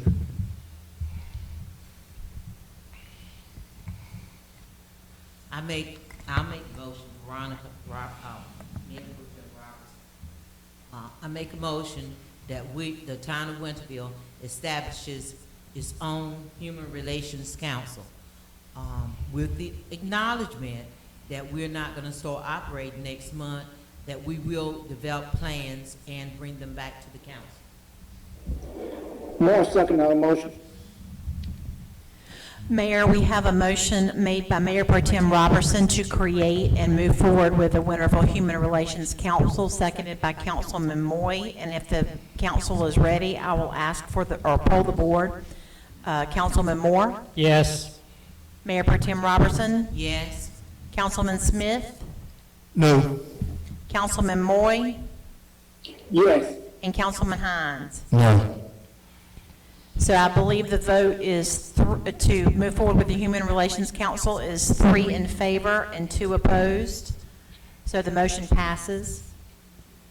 Mayor Pro Tem, I will start collecting information. Obviously, a council is going to need a set of bylaws, articles of incorporation, membership, things of that nature. So I can start putting drafts together, but obviously all of those incorporating documents will have to come back before council. The only thing I would slightly caution council is when you get like your executive board or your governing board of the council itself, if it gets to be too large, it makes for difficult, makes it difficult to get decisions made. You can all have a lot of subcommittees and get a lot of work done through those subcommittees, and I would just suggest that maybe council look at a hierarchy of that nature. Would Terry, can I ask this question? Sure. Yeah. Would you not put it out for citizens to sign up like every other board? Oh, absolutely. Okay. But you guys are going to have to, much like all the boards we have, Right, okay. there are incorporating documents. Right. So the council will have to decide the membership Okay. makeup, where those folks come from, et cetera. Okay. So yes, once all that's passed, before, they actually start doing business, Right. we would take applications for membership. Okay. I just wanted to make sure that the citizens know Yes, that yes. it would be But application process. Absolutely. Right. Okay. Absolutely. I will try to have a draft of that together. It's going to take me a little bit of time to put that stuff together. I used to do that regularly. I haven't done it in a while, so I'll try to look at some good and effective councils and their incorporating documents, put that stuff together, and then get it out in draft form to council. Maybe at least first draft by the end of the month. Wow. That's just first draft. Oh, okay. Rough draft, rough. Well, always remember you got Don over there. Absolutely. And Ben. We've got good folks that can help me, definitely, but we'll try to get a _ rough draft out to council by month's end. I'd like to make a motion under old business, which put items 3 and 4 together, move for approval. Councilman Moore has made the motion to combine old business items 3 and 4 together, and he made the motion to approve both. I second. Seconded by Councilman Hines, and if the board's ready, I will poll the board. Councilman Moore? Yes. Mayor Pro Tem Robertson? Yes. Councilman Smith? Yes. Councilman Moy? Yes. Councilman Hines? Yes. Excellent. Old business items 3 and 4 are unanimously approved. Okay, moving on to new business. I'd like to make a motion, items 1, 2, and 3, lump them together and approve those also. Councilman Moore has made the motion to combine new business items 1 through 3, and he has made the motion to approve those items. Seconded. Seconded by Councilman Hines. I'll poll the board. Councilman, Question. I'm so sorry, Councilman Moy. On number 2, I do have a question about number 2. Yes, sir. The question is, have we contacted any other general consulting service besides roofing company? Councilman Moy, we went out for bid. I'm looking at Ben. It's been 3, 4 years? We had a full-blown RFP process. I'm going to say, I'd have to go back and check specifically, but let's say 5 years ago. So this is for a 1-year term. Staff has already been talking about it's time after this year to go back out for that full RFP process. So it's too late to go out and try to afford an interest level back up at this time? I won't say it's too late. I would just suggest the reason staff didn't come forward with that this year is because we have a lot of ongoing projects currently, happening as we speak. Wooten Company's been working with us for a while, so they're familiar and already involved in several of these projects. So it just stood to reason that we would continue to work with them for at least another year prior to then going back out for the full process a year from now. So we will have a plan in place, so this right here won't happen next year? That, we won't be in the same situation that we are right now? I'm not sure I understand when you say the same situation, but, The same situation I'm talking about, that, we still can have projects and then have them involved, and then at the end of the period of the contract, they still can be involved to the magnitude of where we're at today. yes, sir, I believe I stated that staff's plan was already, before tonight, is to go through a full RFP process next year. So we're going to try to not let this happen for next year, is what we are saying.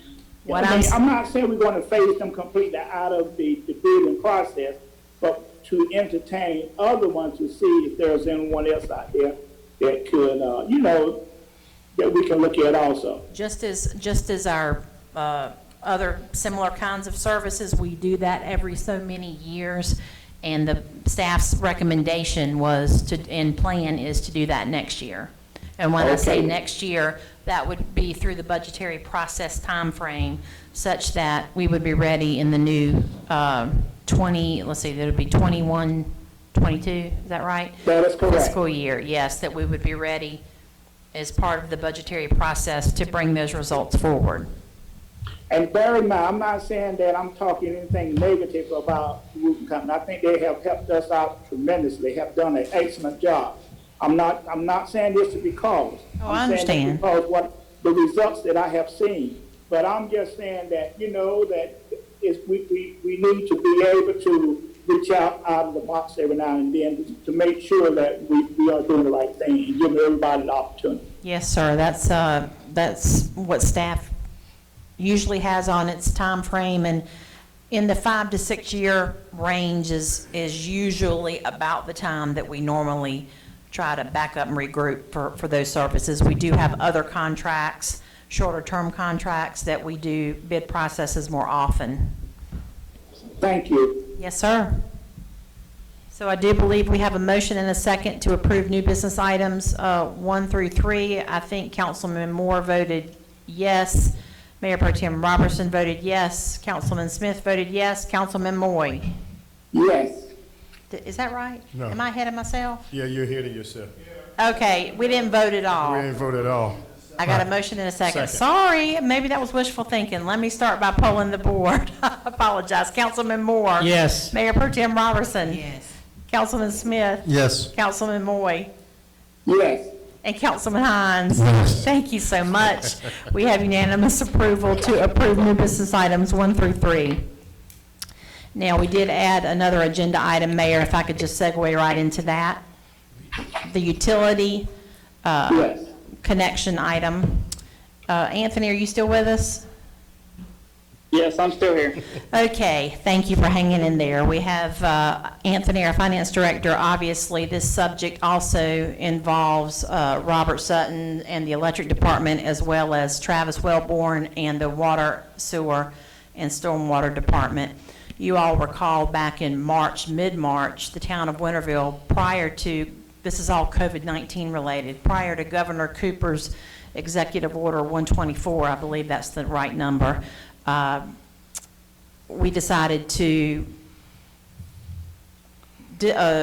cease utility disconnects and charging late fees in an effort to try to help our citizens because of COVID-19. Then the governor came out with his executive order that basically told everybody, all cities and towns, that we needed to do that.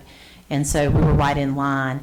That order lasted through July 29th. It ended July 29th. In addition to the suspension of utility disconnects and the addition of late fees, we also waived the convenience fee for paying online, as well as the convenience fee for making payments by phone. So if you'll recall, that all was done. And in addition, we also gave a 10% reduction 2 months in a row to citizens on their electric portion of their utility bill. So we took some steps to try to be proactive to help our citizens. Well, now the governor's executive order has passed, and so we are no longer required to cease our disconnects and charging late fees. Now, what will happen is the amount of utility bills that have amassed, a person's utility bills that they may not have paid during the time period of mid-March to July 29th is going to kind of be treated a little separate and apart, because you can't add on any late fees or interest to that money that was unpaid during that time period. But I'm going to turn this over to Anthony, and he'll kind of explain what our options are, where we are, and we just wanted to report what we'll be doing moving forward in working with customers and payment plans, et cetera. So with that said, Anthony, take it away. Good evening, Mayor, members of the council. Good to be with you tonight.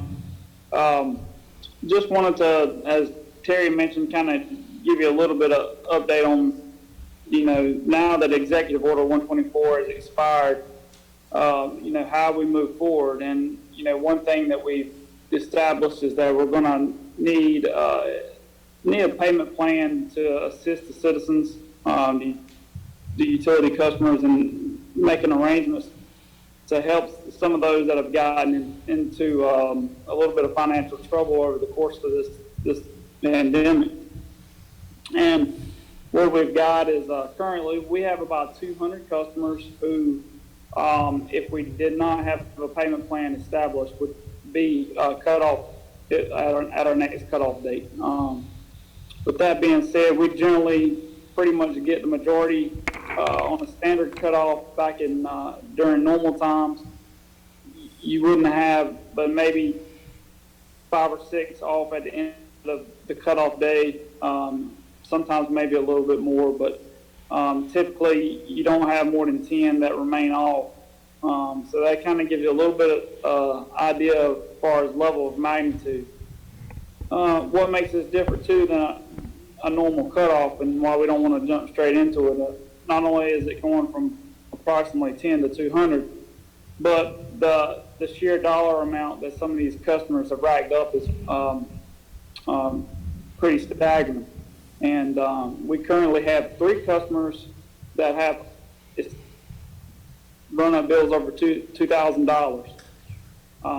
We have 39 customers that have bills over $1,000. And so the remainder, is of that 200 would be under $1,000.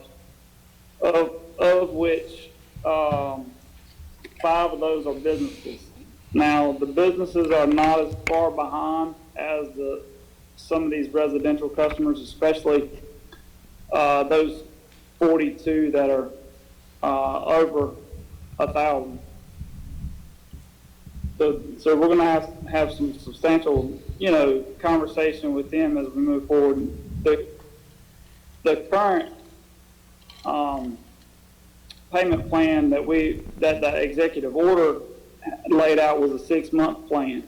And so what we are looking at doing is taking their current bill, whatever it is for the month, plus 1/6 of the total balance due at the time that the payment arrangement is made.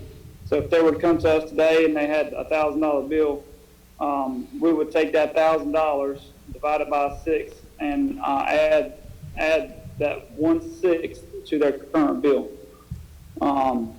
until the debt is paid off. The next part, we'll have to consider, if they don't meet the payment arrangements, if they meet part of it, things of that nature. Currently, the way the law was written, if they don't meet the payment arrangements, they should be turned off and disconnected. And so we have reached out to most of the entities that we work with to try to kind of identify any potential resources that we may be able to provide these customers.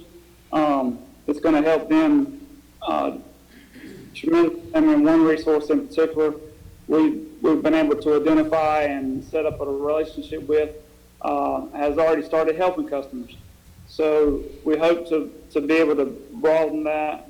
They've been very forthcoming in assisting with us, and we hope to continue that relationship. the current amount that is owed past due, total is $154,000. Majority of that is fairly new. Some of it, though, we have about $53,000 going past 3 months. So we have about $53,000 that's money that hadn't been paid since the very beginning of this whole process. Like I said, it's going to be, a lot of communicating with the customers, setting up protocols and procedures to try to make sure we work with them and give them the opportunity to pay.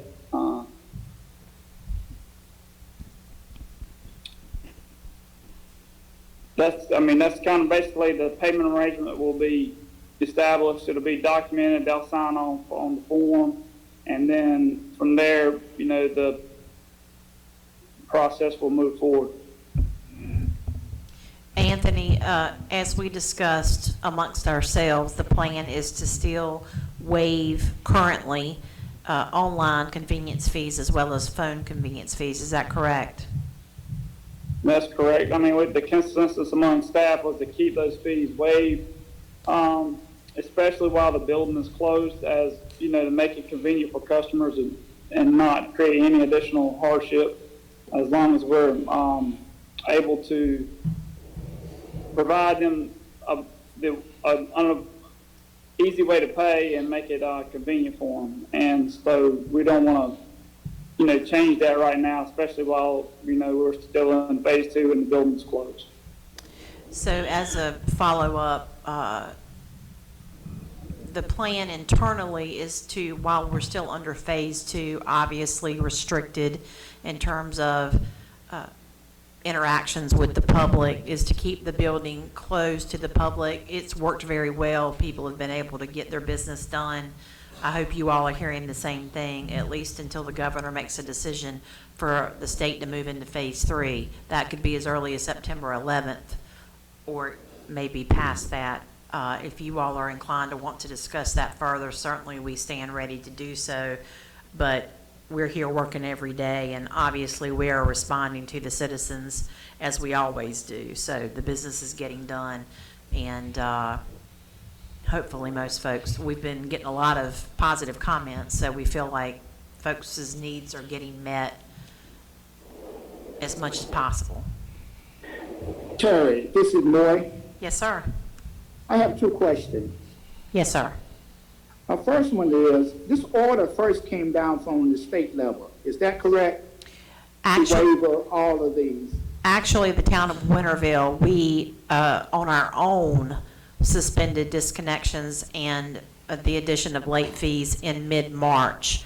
I believe the governor came out subsequently with Executive Order 124, and if I'm not mistaken, that actually took effect April 1st. Mm-hmm. Okay. So we were a little bit ahead of the game by about 2 weeks, and as I recall, we did it in conjunction with several other cities and towns throughout the state as a result of trying to be proactive and helping our citizens during COVID. So we did jump out there a little bit ahead of Governor Cooper, but by about 2 weeks. Okay. Now, my second question is, if I'm not mistaken, is there a federal, on the federal level, did they come up with a new plan and a bill that was announced today on something pertaining to this, that we couldn't cut it off? I'm not Unless I aware. misunderstood what was that bill was on that evictions. President Trump was signing today. I'm gonna, having, Go ahead. having, I believe, I can't hear go you. ahead, Anthony. So I believe there was some action taken in relation to evictions of renters. Right. I'm not sure about disconnecting of power. I don't think there was any language, we'll verify, but I don't think they had any utility language in there. I do believe it had to do with evictions, and but I'm not sure if foreclosures were included or not. Mm-hmm. Just evictions. Evictions. Okay, so utility was not involved into that bill today. We don't think so. We'll verify, but we don't think so. And I believe that was just an executive order, or was it an actual bill? Executive order. Right, well, you're right. I'm sorry, it was an executive bill. Correct. So Congress may do something different, but as it stands right now, I haven't talked with Keene about a presidential executive order, but as it stands, it sounds like the president signed an executive order related to evictions. Okay, not for utility. Correct. And, okay. I would like that, you know, the town was very proactive. Along with making these changes for the customers, they also reduced the electric rates 10% for 2 months. So these debts could be considerably higher than what they already are. So, you know, the action taken by the council to reduce those rates for 2 months is was a big help for the citizens as well. You need us to take action? No, sir, we just wanted to basically make a report in the meeting so that the listening public could hear what we're saying. Obviously, we anticipate following up with some posts and information related to how people can get in touch with staff to make payment arrangements, et cetera. It's going to be a stark shock to some citizens here in town. However, it should not be a surprise because folks knew that this would, I mean, we made very clear this would not last forever. Our folks do a really, really good job of working with folks who need assistance. We will continue to do that, but we just wanted you to be aware of where we were and what we'll be doing moving forward. Now, when will this start? Well, you know, I have a great concern behind this because one of the things is the abnormal weather that we've been having, 100 plus. And, you know, with the utility, in order for us to even try to stay cool, the utility is going to click on so we can maintain. And when we try to maintain, the utility bill is still going up. So if we have not received anything within the last couple of months, and now with the adverse weather that we're having at this time, and the utility is going to be even higher. I noticed that my bill was even higher. I'm quite sure everyone else, if they try to maintain a certain temperature in their residence. I know that it sounds that I don't know the answer. Now, I'm just going to be honest with you, but I do know that if they have not paid anything within the last 2 or 3 months, and with the situation looks like it is right now, and unemployment, and plus now, you know, some of them have not received their unemployment because it has been cut off, and whatever reason, I know that they was receiving it prior to that, but yet and still, the situation is at hand. They are into a serious situation, and we are into a situation because of, you know, how do we go by collect, and then how do they go by to pay? Now, how can you force someone to pay when they don't have to pay? Or do we just say, just cut it off? I understand where we at, and I know that it costs the town and the taxpayer, you know, to carry this. But what do we do? I mean, you know, do I know the answer? No, I do not know the answer, but I know there is a need, and it is a situation whereas that, you know, you got these, I mean, our citizens here in this town are still part of this town, and with the situation like it is, you know, that utility bill, it's not getting any better. If anything, next month it's going to be even higher unless we get a cold front to come in. And you don't want that too much of a cold front, but that means that it's going to flip from air conditioning to heat. So regardless which way you go, we are into a situation, not only on their end, but on our end to collect also.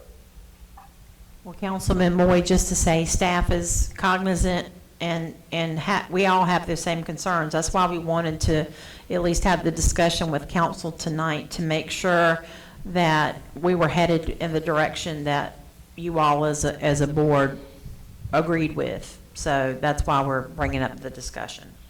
Now, one of the things I want to ask you, I know it's probably hard for us to separate Do we know about how many senior citizens that is actually behind like that? Or there's no way that we can be able to know?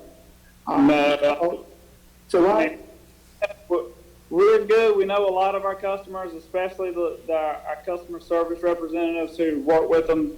But yeah, I mean, out of the 200, I mean, I don't know that we would probably know about, 10%, on a first name basis, because, so many of them mail the bills in, pay online, or, we only have that face-to-face interaction when we initially meet the customer, when they come in for service, if there's a problem, or, but when things are going good, they typically, use the mail. I mean, we have some customers who like to come in and speak with us every month, and we enjoy seeing them. But it would be very difficult to discern who is what on this list. okay, thank you. We don't ask for any documentation to prove that you have been negatively affected by COVID-19. I can't hear what's saying, Ms. Terry. I think Mayor Pro Tem Robertson is wanting to know from staff if we currently request anything from customers as to whether they have been negatively impacted by COVID. And my answer to that would be, no, ma'am, we have not, because we have not been actively doing disconnects or assessing late fees. So that has not been something that we have previously required before now. I would also like to add to that most of the funding agencies that we try to send people to will ask those types of questions. Right.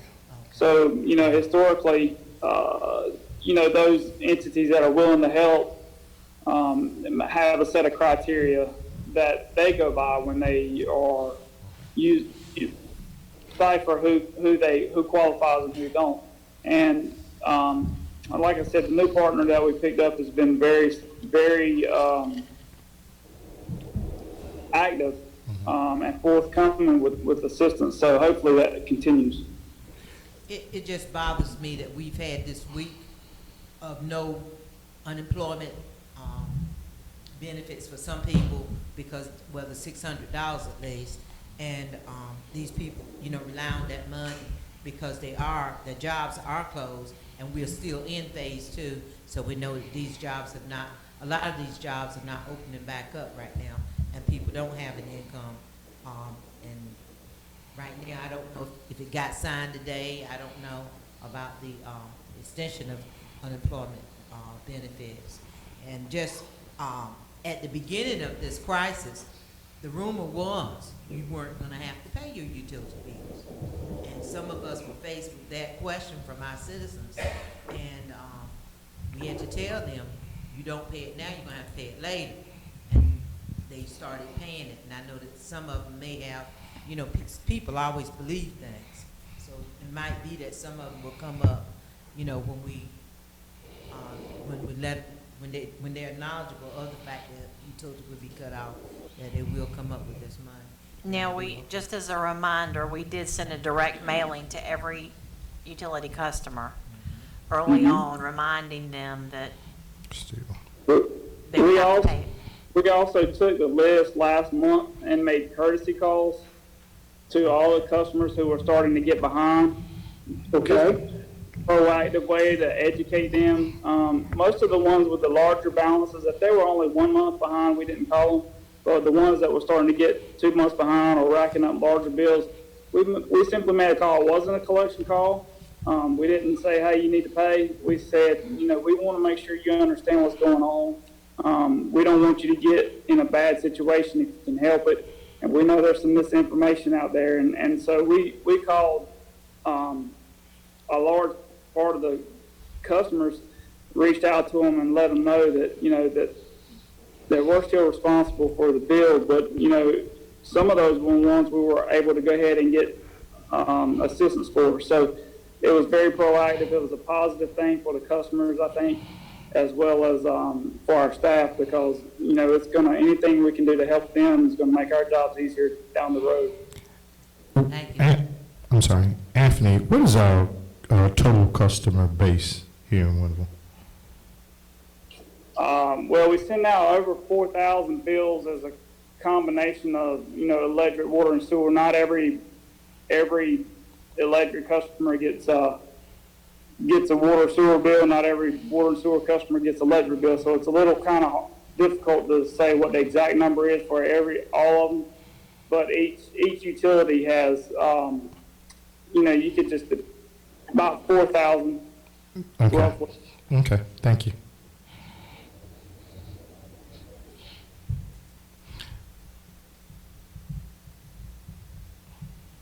So again, we wanted to bring this forward to report to council in an effort to let you know kind of where things were, knowing that this was the first week where a lot of the COVID benefits from a federal standpoint and a state standpoint, quote unquote, ended. I know some executive orders have been issued. I know Congress is still trying to go through their various discussions on what, if any, additional help will come forward, but we wanted to give you the opportunity to redirect us if you all so chose to do so.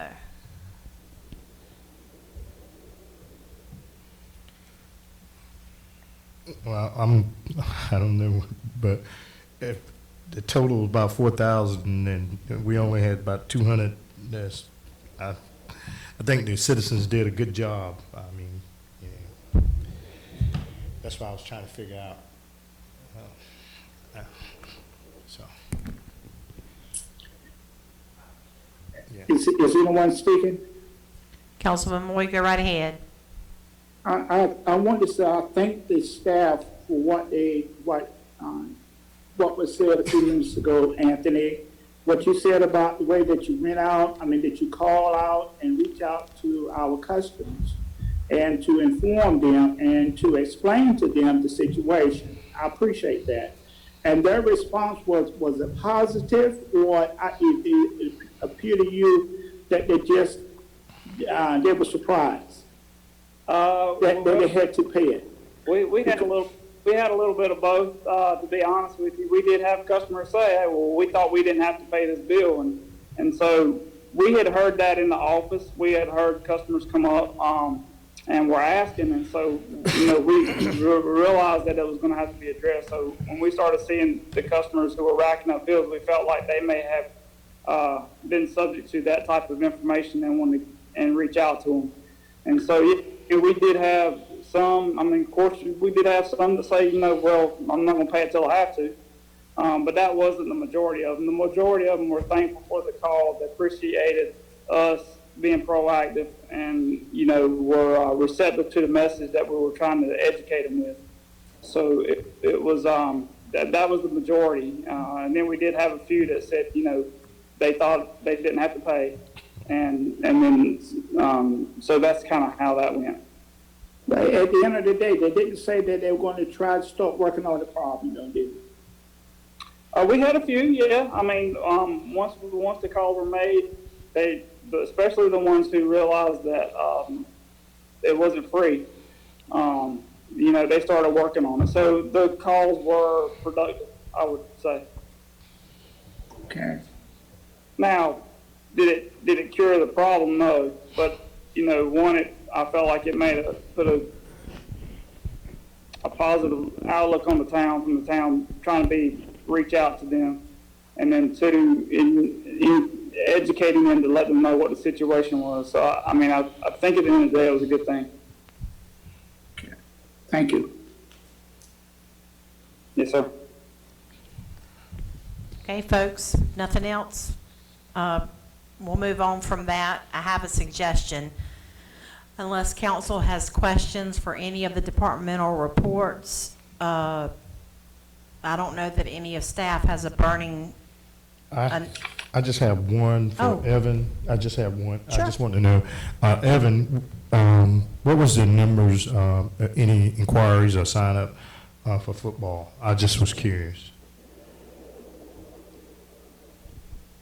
I don't have the numbers right on me. I can pull them up while I'm talking. Can you hear me? Yeah, I can hear you. Okay. Last time I checked, because we've got registration open and it goes through right offhand, I believe it goes through August 23rd. Okay. And those were, I think there were about 12 or 15 total signed up between the two tackle football age groups. Uh-huh. Now, I'm gonna ask you this question here.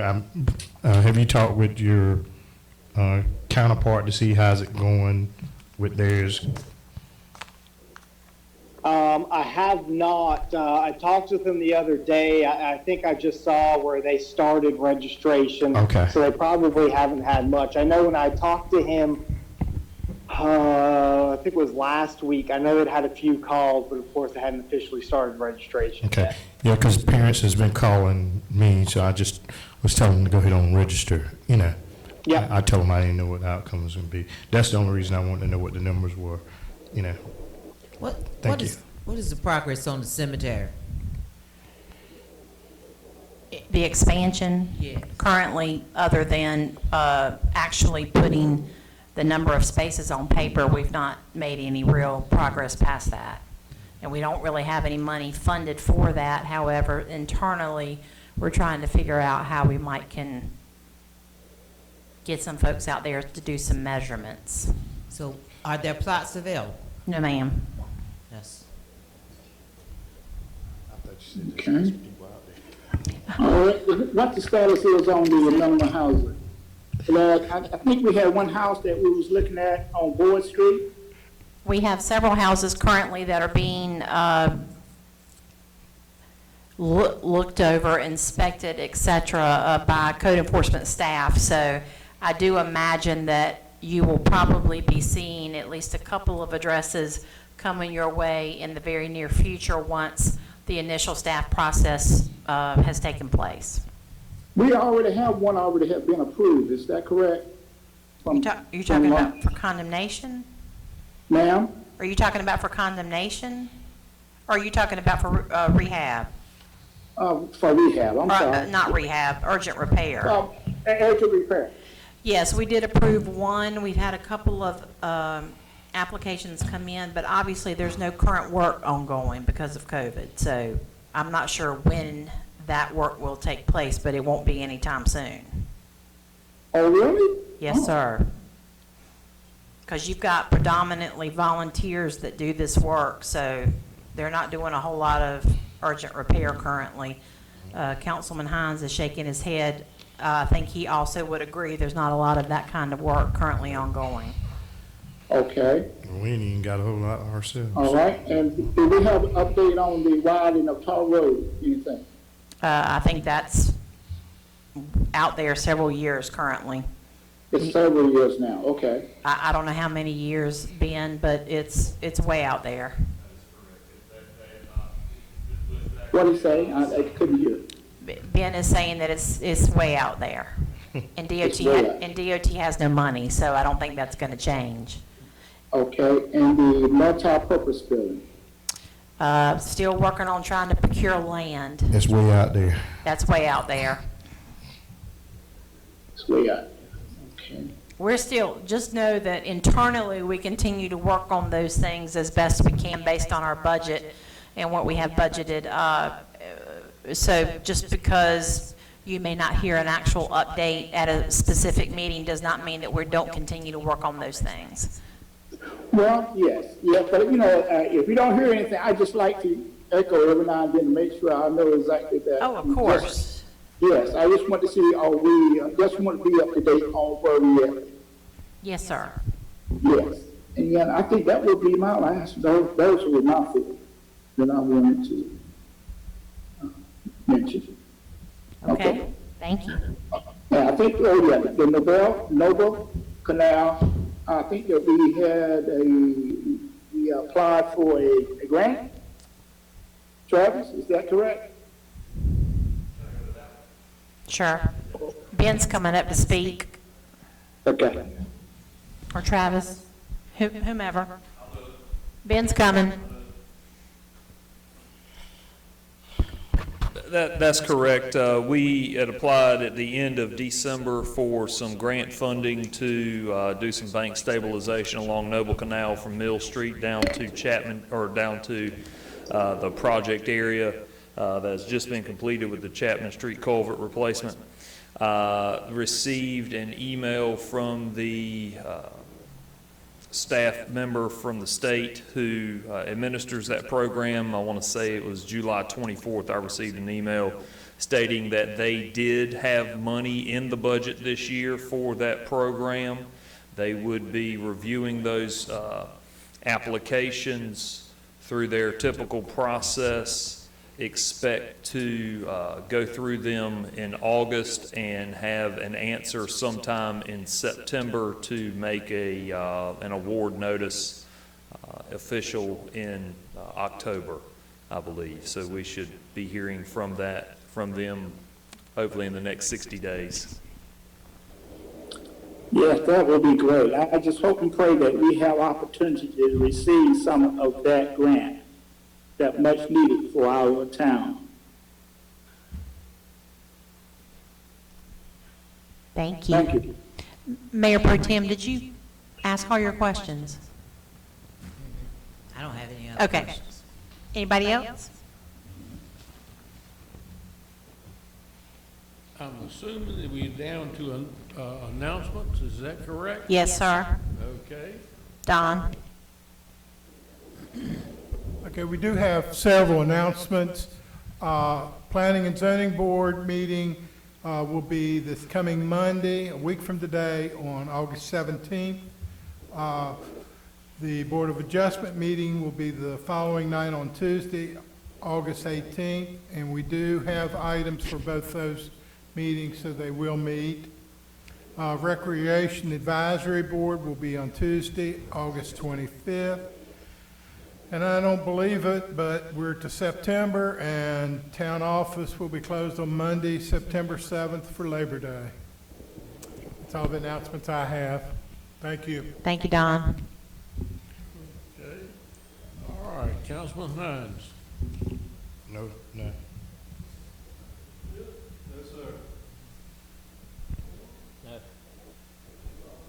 Thanks to everybody for all the hard work that they've done, especially after the storm. I know people are complaining because they want the leaves up, but we understand the problems that you're going through. And thanks staff for everything they've done during the pandemic, and our council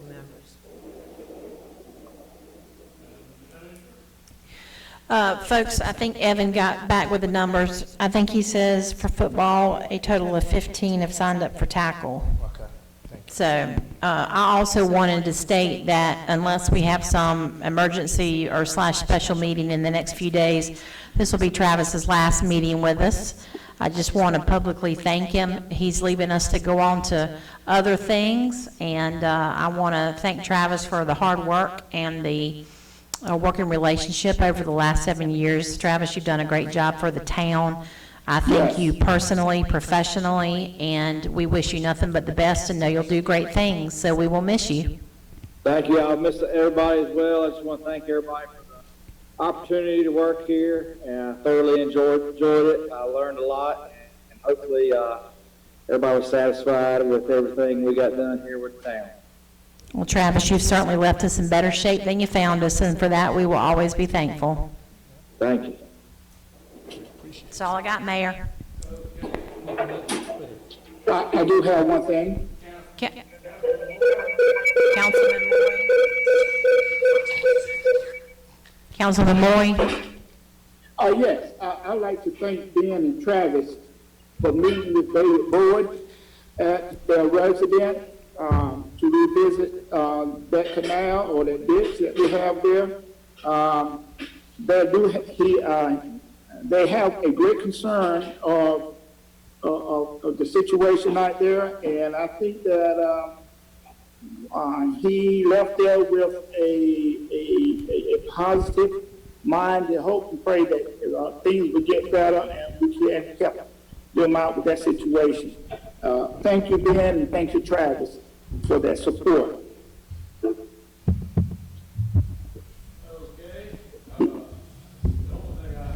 I can't hear what he said. Hey, just a second.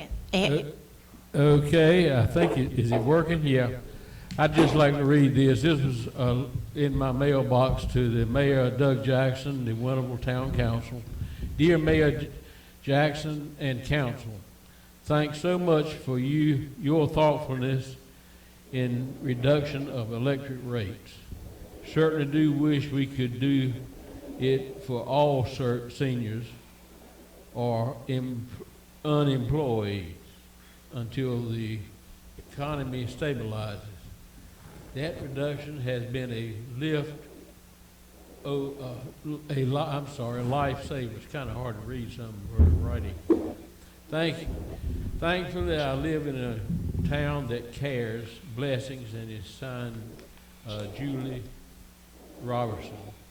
And I will read, she also put, "For I know the plans I have for you, declares the Lord, plans to prosper you and not to have your plan to give you hope and future," from Jeremiah. But God bless you and your wisdom in every have a great community. With that being said, do I hear a motion we adjourn? Motion adjourned. Second, third. Motion, just a second, motion made by Councilman Moore to adjourn, seconded by Councilman Smith. I'll poll the board. Councilman Moore? Yes. Mayor Pro Tem Robertson? Yes. Councilman Smith? Councilman Moy? Yes. And Councilman Hines? Yes, yes. Thank you all and good night.